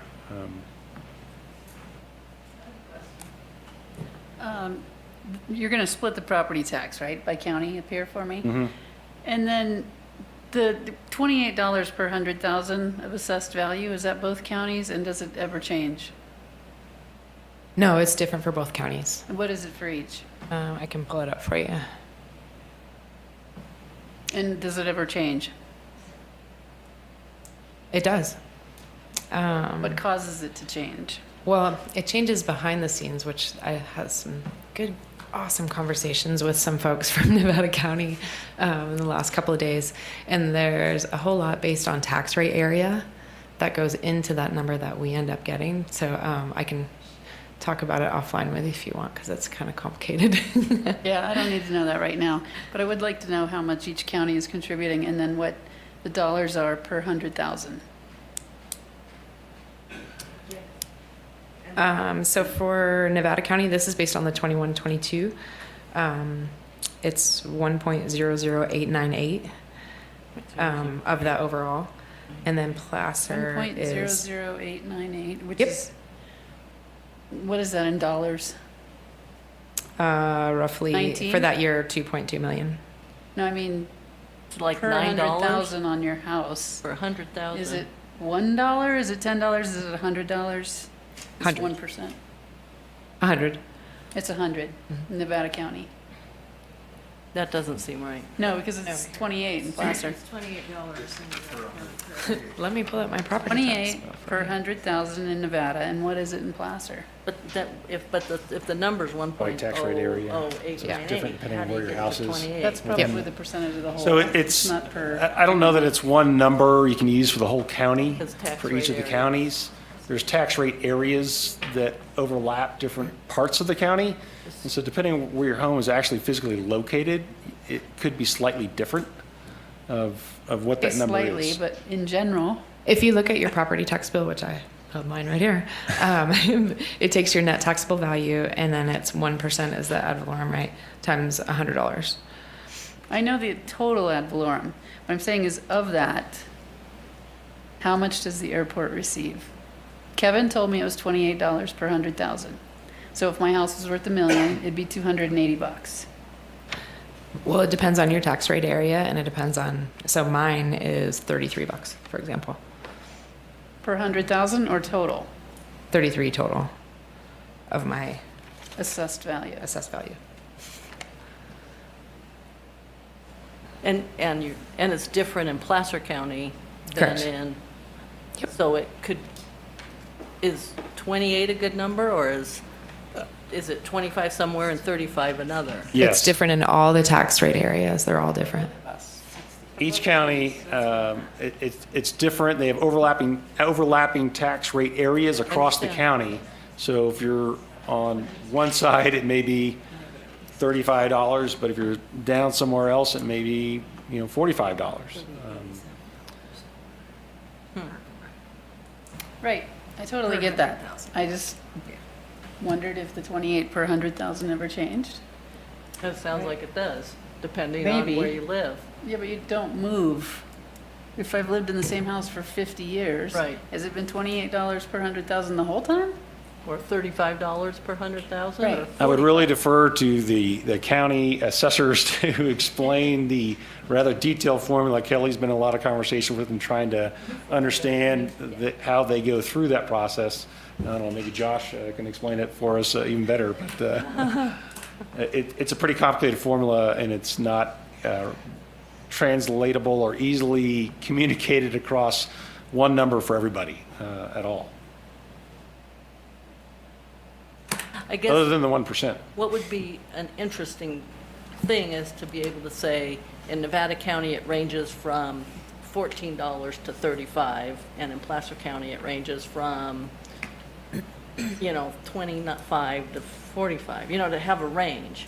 Yeah, we could probably figure that out. I'm mostly Right, interested yeah. in the per 100,000 number. Well, that's what I'm saying, it's but it's gonna be a range. Right. So if we could get a range for Nevada County and a range for Placer County, the highest and, that boundary conditions, at least it tells us. Mm-hmm. That would be helpful. I agree. I'm working on it. It's not part of the budget, it's just a question that I have. Yeah. It's an ongoing question. I always like to know Yeah. when we're talking about homeowners paying taxes to our district. Precisely. That's what I'm trying to detail out for both counties. And for example, what I pay, here's every single entity and the percentage and. So I just got my bill as well. Mine's obviously in Placer County and the airport's not on it. No, because it's part of the It's in the ad 1%. valorem. Right, Yeah. that's my point. So you have to then, that's what They took. take it out of the 1% and they have a complicated formula how the 1% is divided up. Yep. It's But I can constantly get it reviewed online? internally. Can you? Send me the link. Yes. She's got it. But yeah, I would like to know the range, what's, highest and low, that would be helpful. Yeah. The harder part in doing that is I have a map that I found of all the tax rate areas within each county, but then figuring out of each tax rate area what that breakdown is because they're different. More to come though. Good stuff. Well, because we've been throwing numbers out as $28, but it's not accurate. It's Close. Yeah. I think what might be more relevant perhaps is if you list all the districts and what they're actually getting out of that 1% ad valorem, how that's being divided up by dollars, and you'll find that we're, like I said, just ahead of the cemetery district. Everybody else, Yeah, I think, Yeah. yeah. I totally right, get that. yeah, right. Where I'm going with this is we hear complaints about noise, annoyance, whatever. And to say to somebody, you're paying less than $50 a year, I'd want to be accurate if I could say that, Right. for care flight or for fire suppression support or for an air show or whatever. Like, let's be specific. Yep. So when we sat in on those meetings, because I was in on them with Sally and Kevin and the two counties' tax assessor representatives, they confirmed that they couldn't give us like the specific amount because each property was so different, that they came up with an average is $28 per $100,000 assessed, because we were trying to find that information to give to the public. Is it different? I don't know. You'd have to sit in on additional meetings to see if that $28 is more or less. And just out of curiosity, was that the average of both counties? Yes. Okay. Perfect. Got a Thank you. number. It's a big average with the value of homes across two counties, across the airport districts, all right? Seems like. Back to revenue, we will investigate that and see if we can come up with a range of numbers per 100,000 or otherwise that would represent a good talking point for constituents across the districts. Revenue roll up on our budget detail. We were left off on total air operating revenue, I believe. Are we already down in property tax? So I get this as a roll-up, into 3 pages. Are we going to get the more expanded view as part of the budget? No, this is the roll-up version. This is the detail version. This is the budget detail. I carry this around when I talk to people and can show breakout. I liked having the breakout. I'm comparing now to this. I mean, I've never talked to a single person who wanted more detail on this. I have, I do carry, you can see Mark. I'm happy to talk to anybody about budget detail, and you can send them my way all day long. We'll do that. I guess I'm the only one who wants to see the detail, so. I asked a specific question on one of these line items to Kelly, and she gave me the detail, but I'd like to hear it again verbally. It was payroll is 700,000 higher. Please explain. I could read your comment, but I'd prefer you to tell me, or the board. So if we page down on the screen there to payroll roll up, thank you. It was question C on my list. Yes. Okay, 507,000 increase in wages budgeted for full staff, 5% merit, 5% COLA, 138,000 in employee PERS, 475, and an increase from 3 to 5% on the 475, the 401k type thing. Employer match, 10% increase in health insurance costs, and 57,000 increase in payroll taxes in line with wages increase. That's, that is a lot of money. That adds up to $700,000 down on the first line under payroll and employee benefits.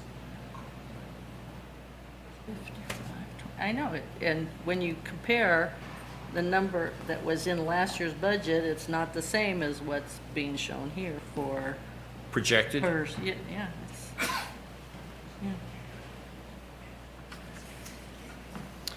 And as I mentioned, we eliminated some line items and we rolled up some other ones in the budget detail, so it wasn't as excruciating detailed.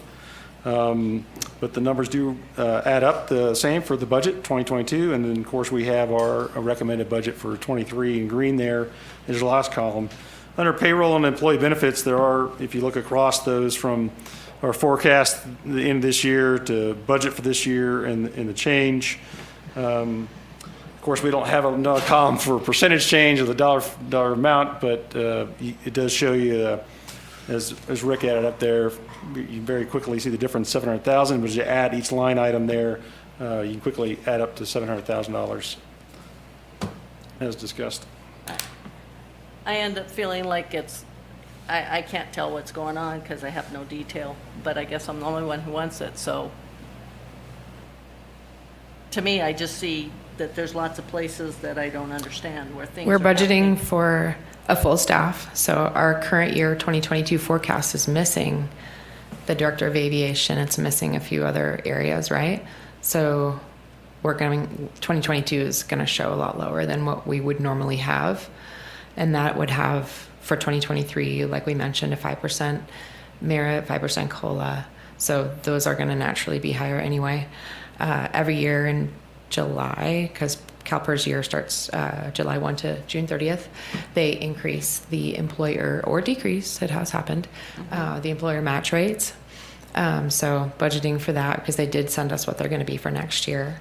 And then also including the bump from 3 to 5 for the 457 match.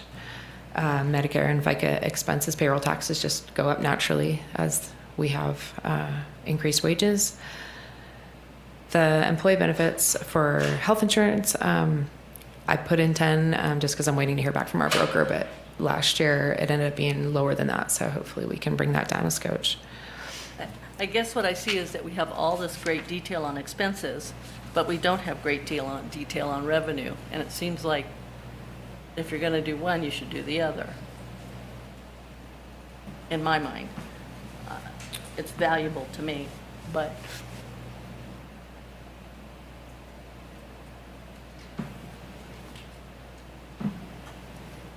you know, your So we have other hangar, rental income, other business income, other income on here with some level of detail there. For example, down.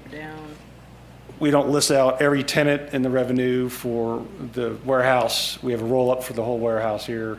Yeah. So that, I think there's a certain level of detail that is appropriate for management planning for budgetary purposes. And this is the budgetary roll-up detail that we believe is, adequate, that reflects the changes from the current budget to next year's budget without getting into every one of the Well, individual leases and the rates they're paying, the change in those, or what each and every employee makes, listed out here by employee.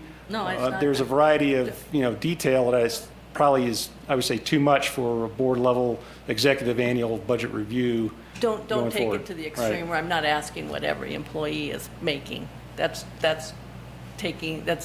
a little bit far. What I'm asking for is what we're making on the different hangars, what we're making on the different tenants in the warehouse, what we're making on the other business leasing.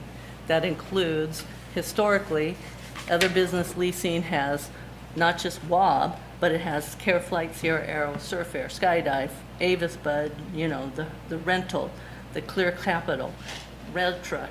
I would like to see that because other business leasing is just a big pot.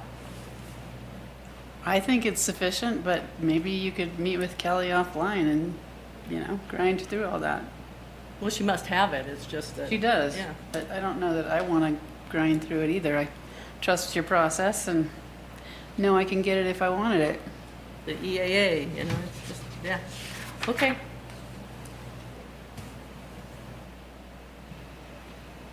Anyone else? So you're still in income, you're still in revenue? Yeah. So any other income questions on those line items there and the changes in the estimated income for next year or projected income?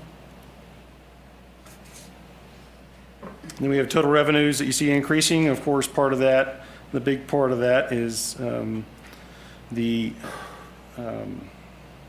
go ahead, Kelly. Sorry. Stepping on you. It's our FAA grant money. Yes, I know. And that's where it does get a little bit tough to look at that year over year because you never know if you're going to get 4 million or 400,000. So next year we're planning on getting a good chunk towards runway 220. And this year we just had 400,000. So for the next budget detail, the budget in October, to many comments, we plan on breaking out more the AIP grant funding and pulling it off of this so it doesn't confuse folks year to year to see these spikes in revenue going up and down because it's just not consistent and it doesn't reflect the budget performance here at all. That's a capital project. It's an in and out. Money comes in, we create an asset, we match funds, which is the critical part of that, but it's not a reflection on our performance, our operating performance year to year. And how much of that operating grant for next year has to be spent next year? The AIP funding, my understanding is once it's awarded by the FAA, you actually have 4 years to execute that. And it's, of course, they'd like you to do it as efficiently as possible. But for example, depending on the timing of the 220 award of the money actually from the FAA and our ability to award contracts and our short season to actually do the construction, we could find ourselves with federal delays of continuing resolutions or budget issues at a federal level to quickly move into where it actually is awarded in August or September. And there's no way we can actually award a project and do construction in a month in September. It would have to be pushed next year. So they have allowances for that in the actual execution of funds. I understand up to 4 years. I'm sure there's some criteria with allowing the delay, but there is some flexibility in that. Yeah, there's, for example, I think 2 years ago when we started with Taxiway Alpha, that one took a couple of years, and that was like a 4 million. So it does sometimes carry over a couple of years. And that's why you'll see it's construction in progress item on the balance sheet, and then once it's done, then we can capitalize it and move on.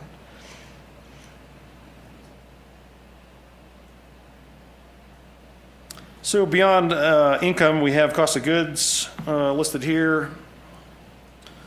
Prices are going up, so our cost of goods is going up. Yep. We're hoping to see those jet fuel prices come down a little bit. I budgeted about $4 a gallon for raw fuel pricing, even though right now it's averaging about $4.50. But I'm hoping to see a little bit of a decrease there. If it's any hope, the price did not change even 1 single cent from last week to this week, and I have never seen that happen ever. I actually reached out to Fuel to say, is this correct? Because I've never seen that happen. And sure enough, it was. So hopefully we can see a little bit of decrease there on the pricing. Question on the air show. Since we saw that presentation, when are we going to discuss what to do there? Because you got 200,000 up there, and they obviously requested. Yeah, under expenses, there is a line item air show that's 200,000, and we were talking about programming that before. I think the final results of the air show committee had been completed to come up with the presentation today. So we had plugged in and earmarked 200,000, which is similar to this year's budget that was approved. I think it's appropriate to talk about it as part of the budget process, unless Josh has different thoughts on that. So this would be an appropriate time for that, and also at the next budget meeting for the final budget in October at the regular board meeting, unless you want to have a separate breakout discussion in the special board meeting. So up to President Rolfe, if this is the time to do it, then happy to have that conversation. If not, we can continue in the budget discussion. Do y'all want to talk about the air show? Personally, I'd rather see them provide a preliminary budget before we say that. I would too, yeah. We got the number, but I'd like to see the breakout. Yeah, and then we can adjust this based on what they're asking for as opposed to what we're willing to give before we have any idea what they're asking for. Sure, and I've seen the draft going into this of the detail, and we can work on that with them. I know they refined it since I've seen it, so that's what they presented today. Good enough? One question on the air show, the 66,000 to the nonprofits is in addition to the number that you gave us? 184,000 plus the 66,000 is what they are proposing for next year. Yeah. They did say that, and then Mary did clarify it. I just wanted to make sure. Yeah, correct. Third time's a charm. I'm a slow learner, apparently, or my memory's bad. So if we tackle it that way at the next board meeting, I'll ask them to come back and present again if they're available. I'm sure they will be, to talk about their budget detail and offer some, and then I'll prepare a staff opinion as well on the air show to do our part of the due diligence in this effort. So we have operating expenses. You want to jump to that? Sure. So we have that 200 just as a placeholder for right now until we come up with another decision on the air show. Not a whole lot of change on the operating side. There are some areas where we moved items together where it made sense. I guess that's in the R&M section, but just for example, took out the Cessna because we don't have it anymore, things like that. So I have some questions on the act as 10 grand. It's payroll. I mean, is there, when it was ACAT, there were costs, but now in act, you're showing 10 grand. Correct. 10 grand's in the budget for next year for the airport community team budget. To have the meetings, to advertise for the meetings and that kind of stuff. There's an occasional speaker that requires a fee. Okay.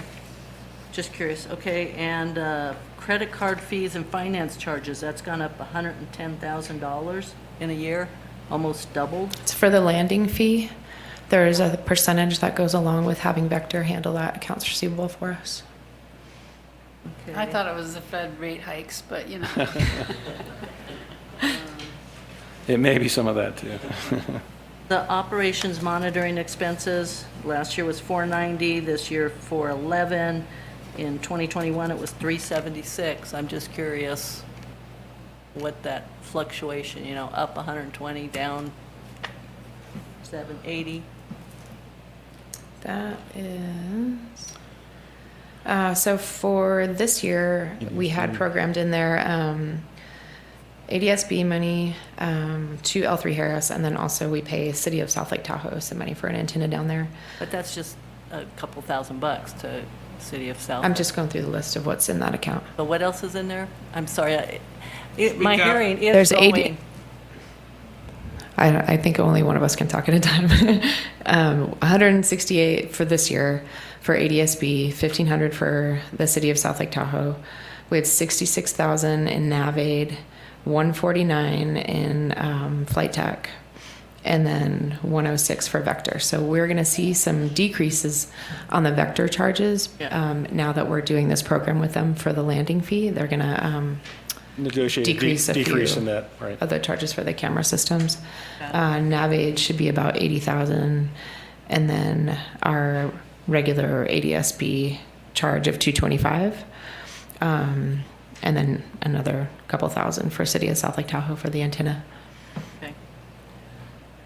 And then greenhouse gas initiatives, I had talked to you about that, but just for the public, you're rolling that effectively through the other.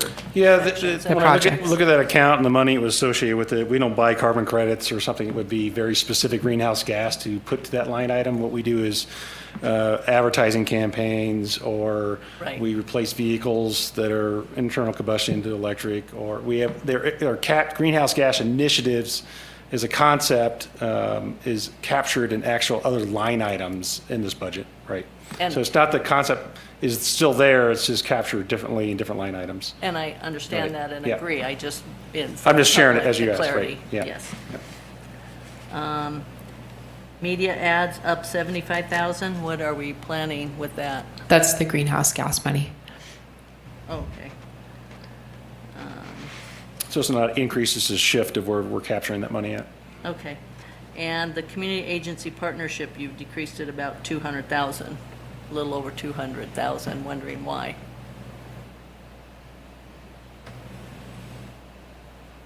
Last year, 1.233, this year, 1.028. So the budget this year is 1.2, and next year's budget we're proposing is 1.028. So it's a decrease?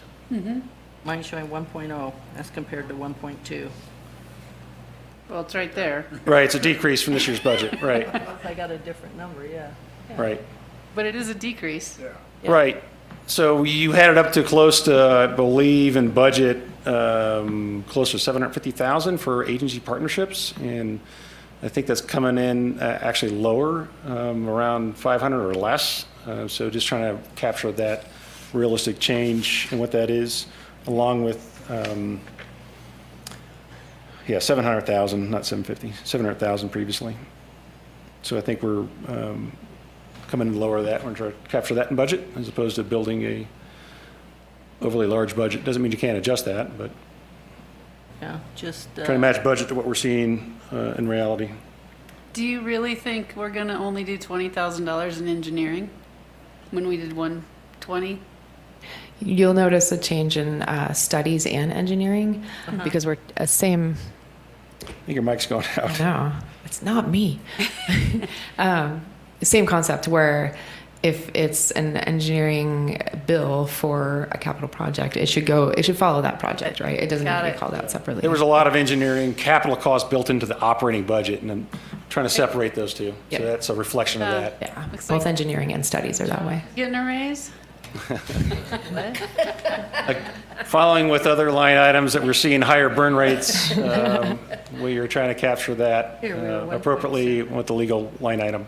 In 21. Now we're 1.0. Looks great. No questions from me. And the roll-up on the operating and general administrative expense, as I mentioned earlier, is a decreased budget to budget and only slightly ahead of what we're forecasting in this year.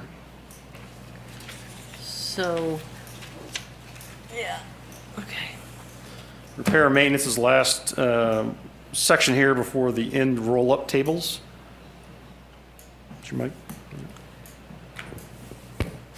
If it's working. We ended up with a bit of a decrease compared to budget from 2022 for R&M, but up slightly from last year's forecasted total. We, due to employee and labor shortages and trying to keep up with everything, didn't get to do a lot of the projects that we would normally do just from an R&M perspective. So just planning to make sure that that happens in 2023. I like it. So the other day, MLAT was decommissioned. So are we seeing that savings somewhere in here? That would be in the flight track maintenance, up higher in the operating expenses. Wait, what? Why would it go higher if it's decommissioned? Sorry, I mean, Sorry, up on the higher page. up on the list. Yeah. In the operating section. We are seeing some decrease in that, that we have brought on other systems, ADSB, that Okay. that are still costly.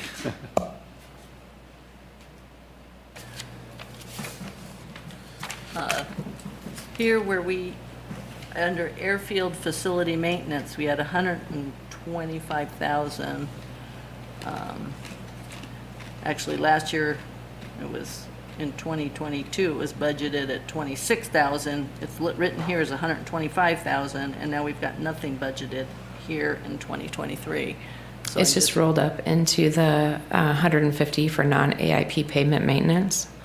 Okay, because last year that was listed on last year's budget as 175. You have that as 50 as last year's budget.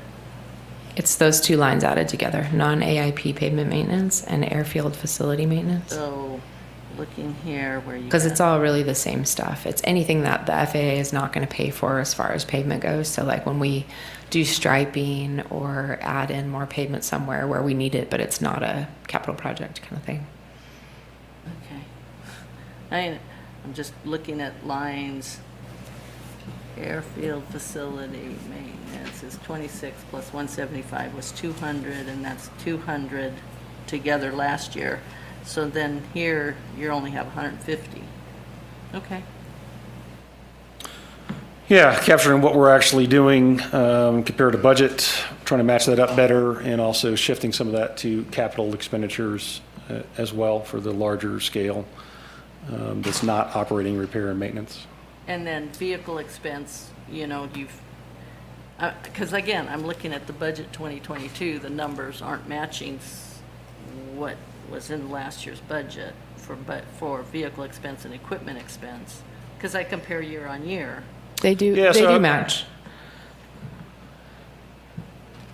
So it'll be great if we, as we continue moving forward with this budget process and how we're doing it, I think doing year-to-year budget detail match would be more apples to apples going forward than it is going backwards, I would say at this point. And so I'd rely more on the roll-ups of these budget items to look to comparables. Okay. I want to comment that I love it. I love you're moving off expenses into capital. It's so much more clear picture.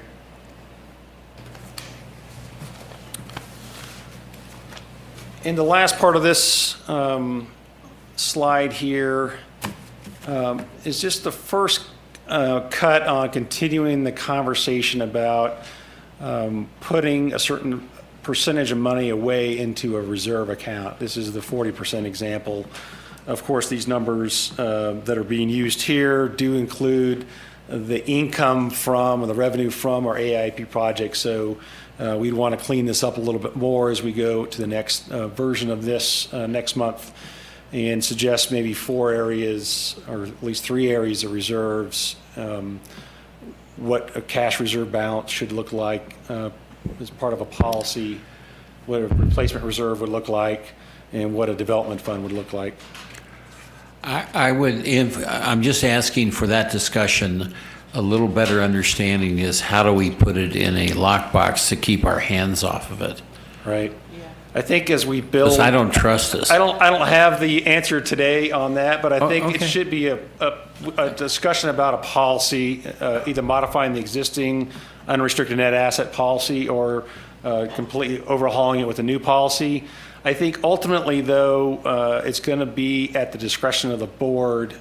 Still will have authority over these funds. Even if we put it in a separate account, it won't be in a lockbox, but it'll be on the budget report that the board approves. And so publicly, you're going on record saying you're putting aside a certain amount of money for these things, and that's about as good as I think we can get it. With the authority the board ultimately has over the funds. I understand, and I just would like to have part of the discussion. Yeah. Yes. Thank you. Absolutely. So more to follow on this last part of the slide here. Anything else, Kelly? I don't think so. So at this point, with the first presentation, this presentation, a little more detail, if there is any overarching guidance the board has about, hey, we'd really like to see operating expenses drop 10%, not 5.5%, or hey, you need to push the gas pedal on the revenue a little more, or we'd really like to see, you're doing too many capital projects, we would like to see fewer here or more. Anything broad guidance from the board as a consensus at this point to influence our next evolution of this budget preparation for next year? I'd love to hear that, if there is any.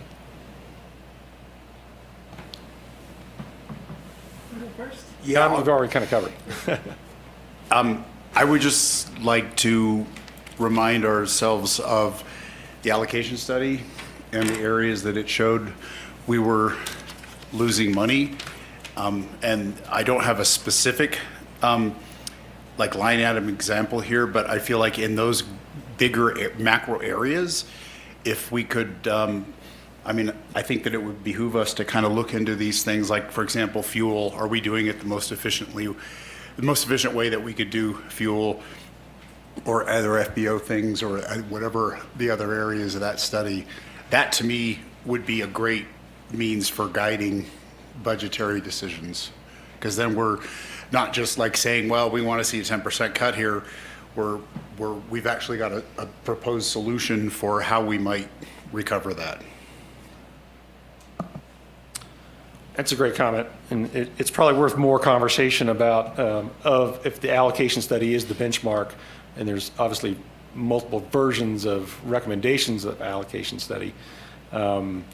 Which one, either by consensus of the board or recommendation of management, is what we want to pursue as far as what we want to try to recover, because it'll drive how we operate and what we charge, right?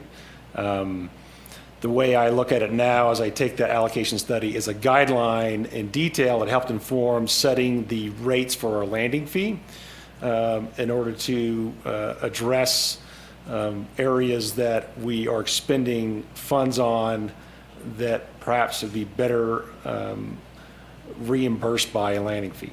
So I think that's an example of using the allocation study.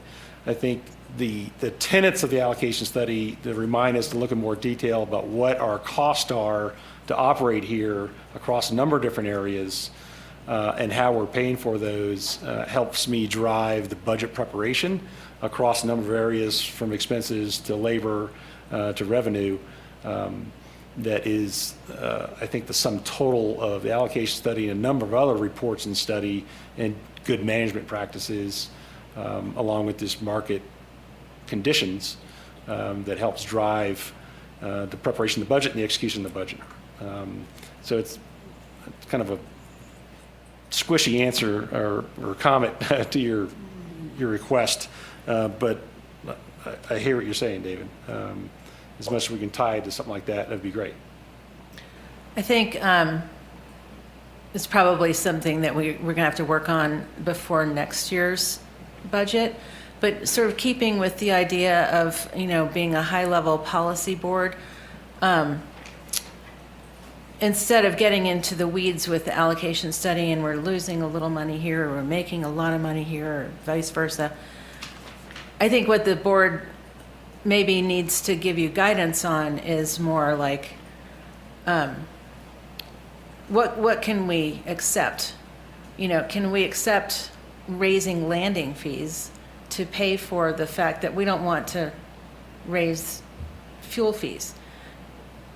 So I feel like there's a broad, we have to look at it broadly, and there are different revenues and different expenses that the allocation study highlighted, and as a board, our job is to enact policy that, you know, we feel as a board that we'd really like to raise rates on this one piece because that's going to cover the other piece that we don't want to raise rates on, that sort of thing. But it's very much more high level, I think, and allowing management and our CFO to kind of take the reins with the details of it. Thank you. Does anybody else have anything to say about the budget? How about you, Teresa? Not, like, I don't have an answer for you on the spot on Sure. long-range guidance. Yeah. I don't know that I saw in here anywhere how we're funding our liability for PERS. Isn't that a pretty big unfunded liability? That's just on the balance sheet. So when we do that additional 500,000, and I have that, sorry, as a discussion item on a different sheet. We'd like to continue to do that every November like we did last year. But it's not on this operating budget because that's a balance sheet item. So we have that big UAL, and then each year we're picking it off. Fun fact on CalPERS, because it's super fun. Only the breakdown of the three different tiers, right? Classic, mid, and PEPRA, based on their great year they had, because it's always in arrears.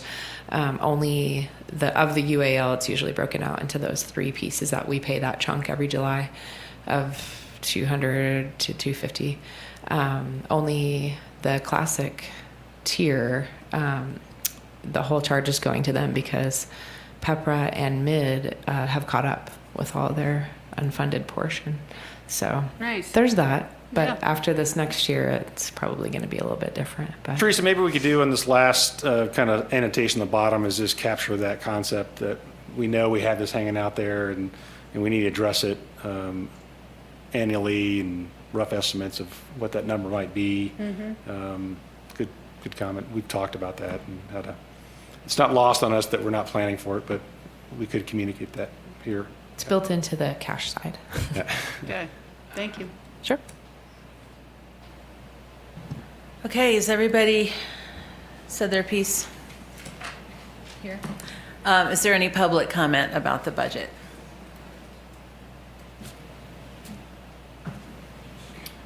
Anybody on Zoom?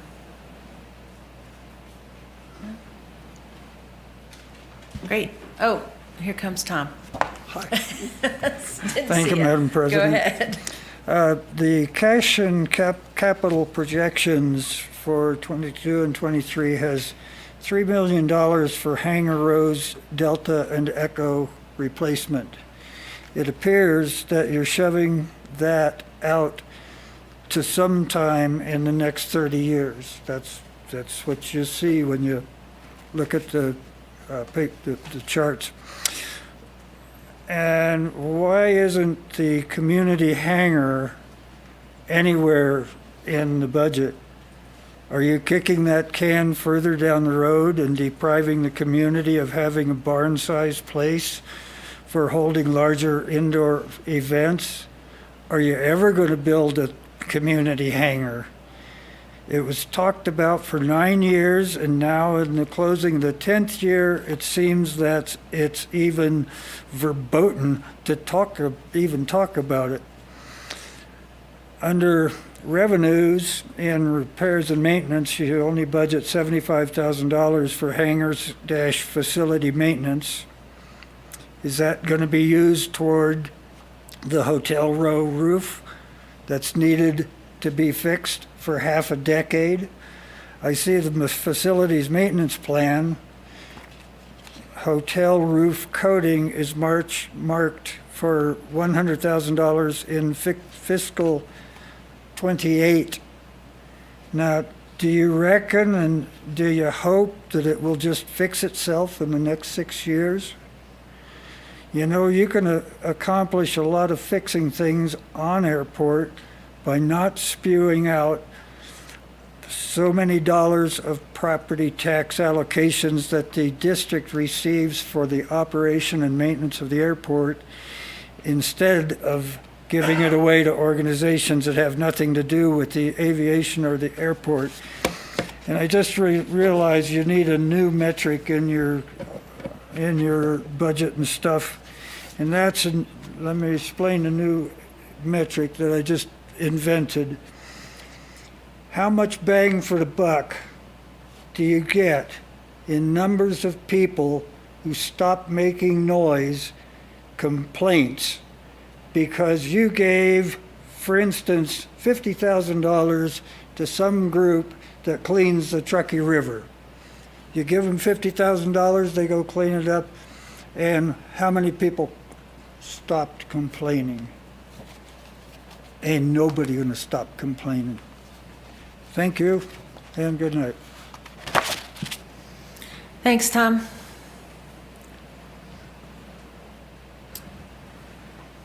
Okay.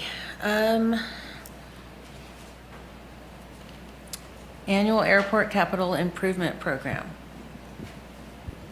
I think that's me again. Yep. So traditionally, in September, the board has reviewed a draft plan, capital improvement program with the FAA, and then October, bring back a final one as worked out with our airport engineer and the FAA ADO office for final approval. We're in the draft right now. A lot of this, or much of this you've seen previously, not much has changed from last year when you reviewed this. You can probably go right to the spreadsheet, actually, in the next one. It's on a separate document, yeah.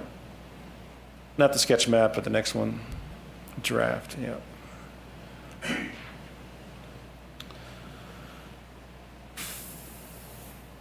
It's really small. I don't know if we can blow up that a little bit, at least on the description of the top 3 lines. Really 2023, 24 is probably the relevant time period. So right now for next year, we're in the final phase of submitting for approval the 220 reconstruction with associated electrical work and lighting. We are just finishing up the grant revenue work to do the design on that and engineering and environmental work, essentially. So that is the biggest one, the $5.8 million we've been talking about today in the budget. That is the most significant immediate one in place that I am suggesting that we continue to pursue as a final submission. I also have on there for next year a piece of snow removal equipment, a loader, which was talked about last year in the current year's budget with the board, but was not approved. I'm suggesting I'll try to make an effort with our AIG funds as part of this program to have use those funds to replace it that way and to see if we are successful in the justification for that before we spend our own funds on that. These are funds that are accumulated through the FAA's ACIP program. If we can do that, then I would suggest that we do that next year as well. The following year, in 2024, there is a 2023 replacement of a VASI and PAPI system there.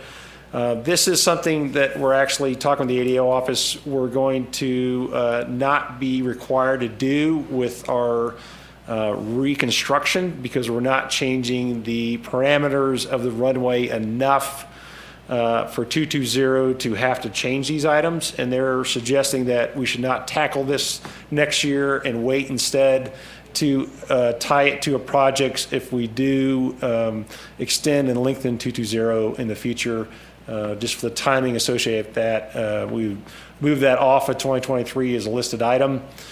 So I would recommend, and the ADO recommends pulling that off as well for next year. There is a terminal building expansion on there for $1.9 million as well for construction costs. next year. This is an item I'm suggesting we pull off as well. It wasn't on the last year's presentation to the board on this program. There is some new money associated with terminals and towers that is available. With my conversations around this so far with the folks involved in this type of grant, given the newness of our building here compared to other ones and the competitive nature of this money, I think we'd be really low in the project competition for this. So working with Damon Brantley, our airport engineer, he is recommending, and I concur, that we pull this off of 2023 as a recommended project to get funding for future years and perhaps put it in further out years at this point. We have quite a lot of pavement management projects on here going forward, and I think that's adequate to continue to reflect those as they're presented there at this time. Questions? That building expansion, we killed it by renting the other place. It's still Essentially, here. yes. Yes. Potentially. Potentially, yes. The money you're talking about could be out of the infrastructure bill? Correct. Because the expansion that was proposed, very expensive. Yes.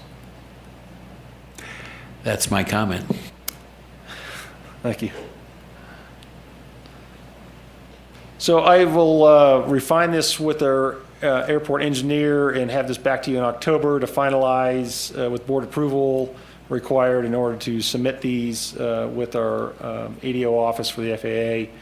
Unless there's any other large thoughts on this of things you would like to see or not see on here, it's predominantly pavement management program, taxiways, runways is the 95% focus of these projects that are successful.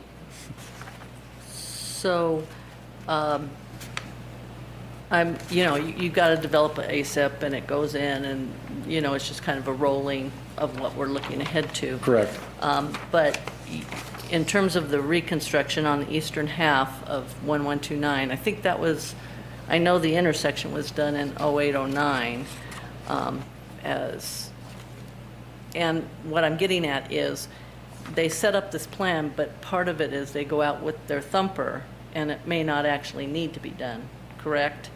Correct. There'll be, our airport engineer will do a variety of things ahead of that to make Right. sure that we meet, we're competitive for qualification and the justification for it. If it really needs it, because, And if it needs it, right. Right, because like the apron in front of the terminal that was recently, it's not 20 years old, but you put a 20-year time frame, but you assess it before it becomes fact. Correct. The current pavement management plan and the numbers I've seen and reviewed, I think this reflects adequately, as per the last study that was done, that would be updated in a number of years, the correct priority of things we should do. And the lowest ratings actually are in the ramp out here right now for our pavement. Because the heavies have Yeah. much more impact on the pavement than the light guys, and so that's part of the landing fee too, and That's right. Yep. That's part of the justification of why we have a landing fee, because we have significant impact on our runways and taxiways and ramp area, along with offering a control tower here that other airports are similar configuration just don't do.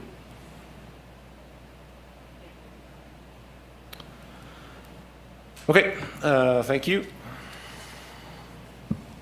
Any other questions? Any public comment?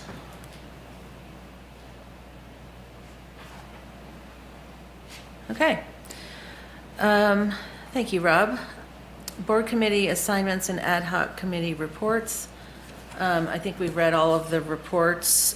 Does anybody have anything you want to add to your report that wasn't in the summary? Okay.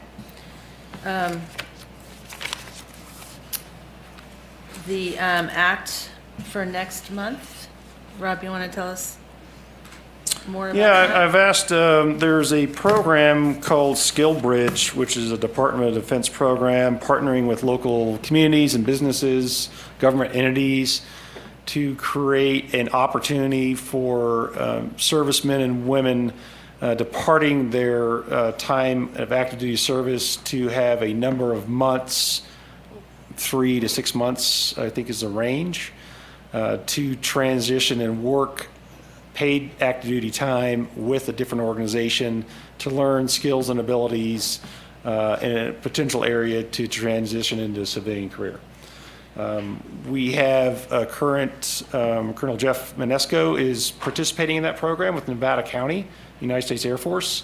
And Nevada County has him working across the county seat, Grassville Airport, and with us here at this airport to facilitate his transition out of active duty. And I've asked him to provide a presentation about that program, how it's working with the county, Nevada County right now, and what opportunities that might be, we might be able to avail ourselves of that opportunities. We think about compressed workforce here, attracting talent to this area. This could be another avenue or opportunity for us to take advantage of or to participate in. Right now we don't, Nevada County does, and they have some really good metrics associated with it. So he's going to talk about that. Great. I have a question. David has a question. David has a question. I looked, after seeing this, I looked into the program, and I think the program looks awesome. My partner's military, so I appreciated this. Why is this an ACT thing? Why wouldn't he come to the board and do a presentation for us here? I didn't get the connection for why this would be an ACT presentation. Airport community team, I think it's an opportunity to talk to an external audience about the program. I'm aware of the program. So I think it's more of a communication to the communities to think about other businesses perhaps participating in it, public service announcement perhaps. And I think I'm already working with them in the county to see how we can engage and sign up for the program. Essentially, it's a long process. So that's why I was thinking that venue as a topic. Okay, yeah. Thank you. All right. Anyone else?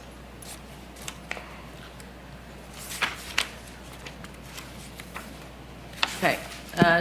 Management team reports. Again, we all had a chance to read the general manager's report. Are there any questions about anything on this report that Rob can answer? Anybody have questions? Okay. Related to the Chamber Awards event that was happening here.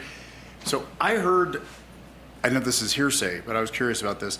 They said that they were told they would not be welcome back next year to do that in November 1 as the hangar. Is that true? Do we? I think for two reasons. We told them that, one. Use the microphone. Yeah. I don't think they formally have asked, actually, for next year, unless I'm wrong. It wasn't a formal, but for two reasons we had discussed this, and I personally discussed it with Ruth.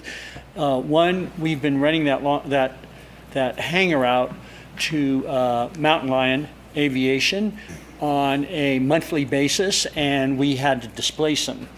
We also displaced them for the Sagan Fondo or the Truckee Fondo gravel bike race.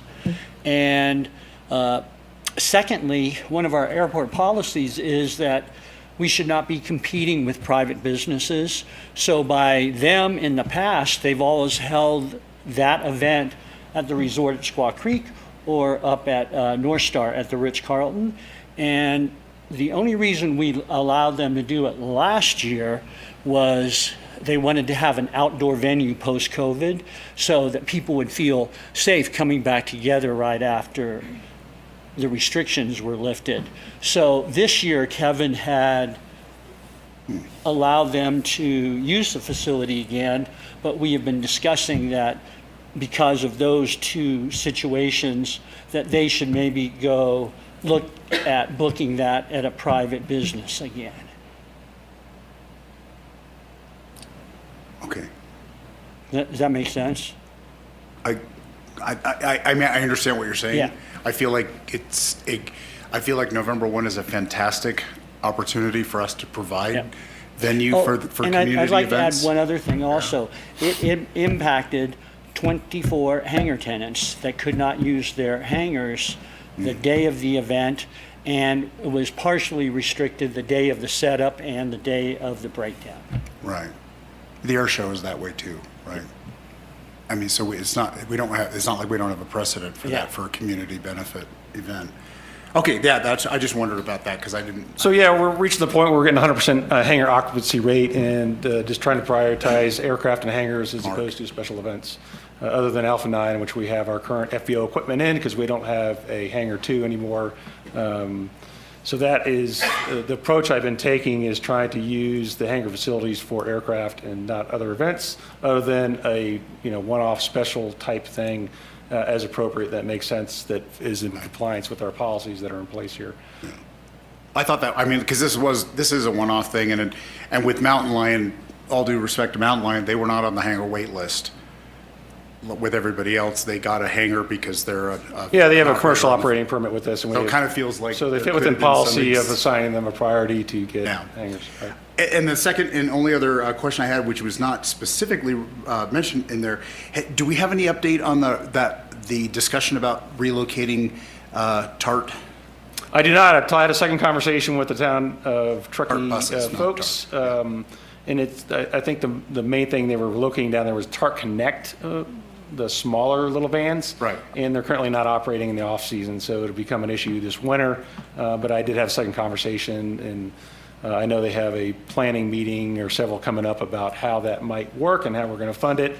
I'm talking to them about shifting perhaps some of our transportation fundings that I mentioned earlier towards that program, away for some other programs that are more supporting tourist-based type activities as opposed to local activities within the districts of moving district residents around in the TART Connect program. But no resolution yet on how the winter might unfold if they get enough money to do it.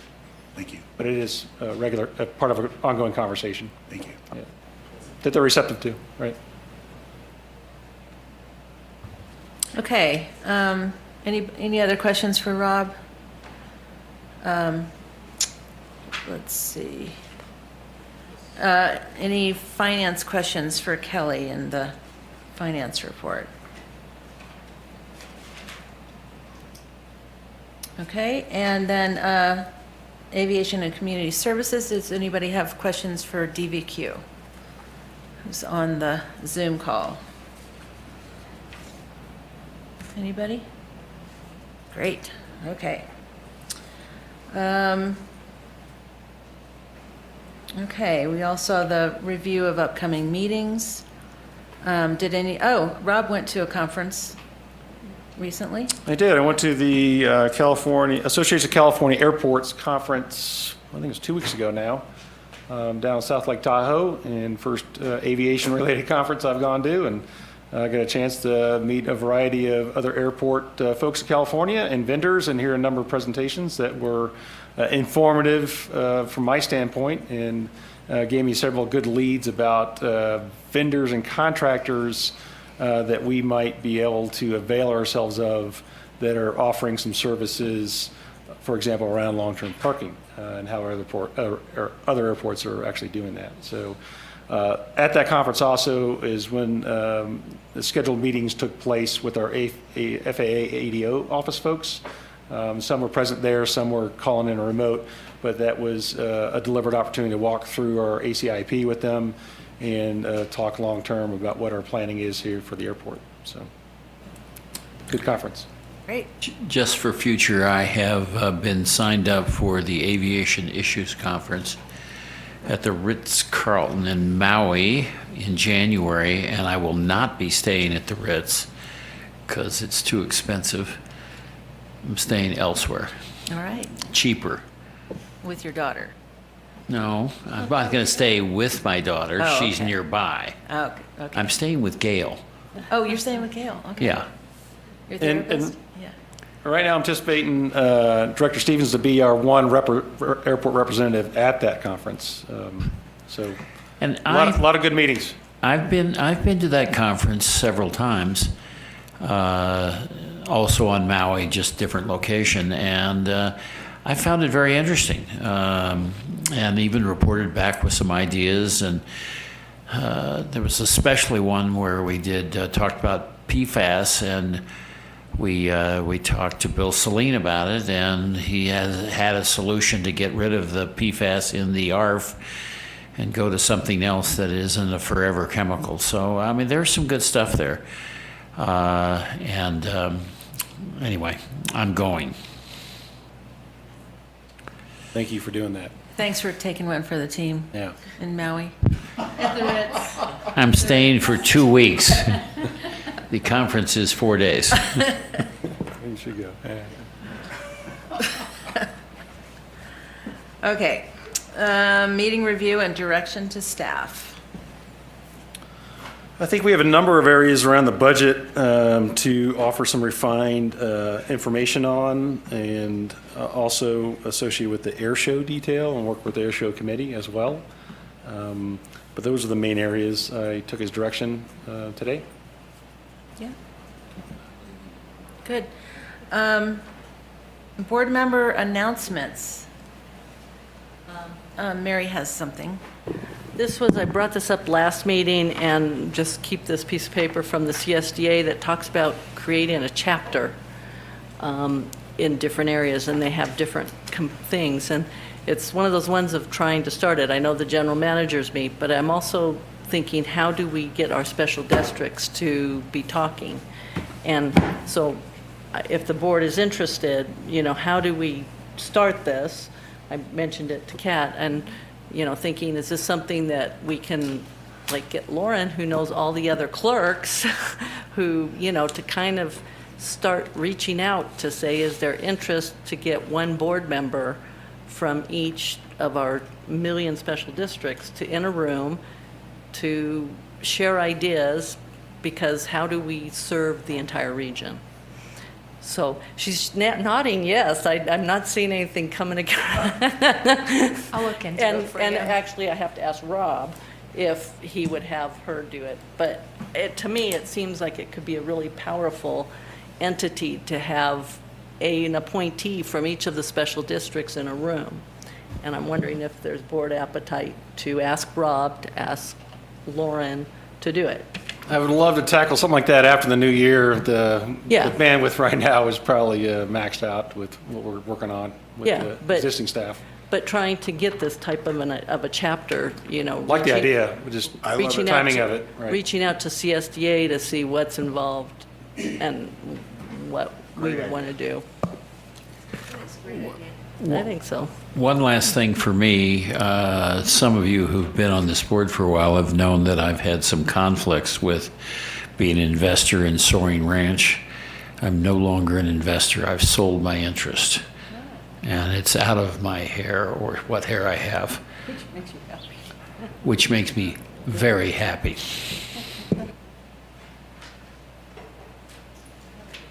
Excellent. Okay. Schedule for next meetings.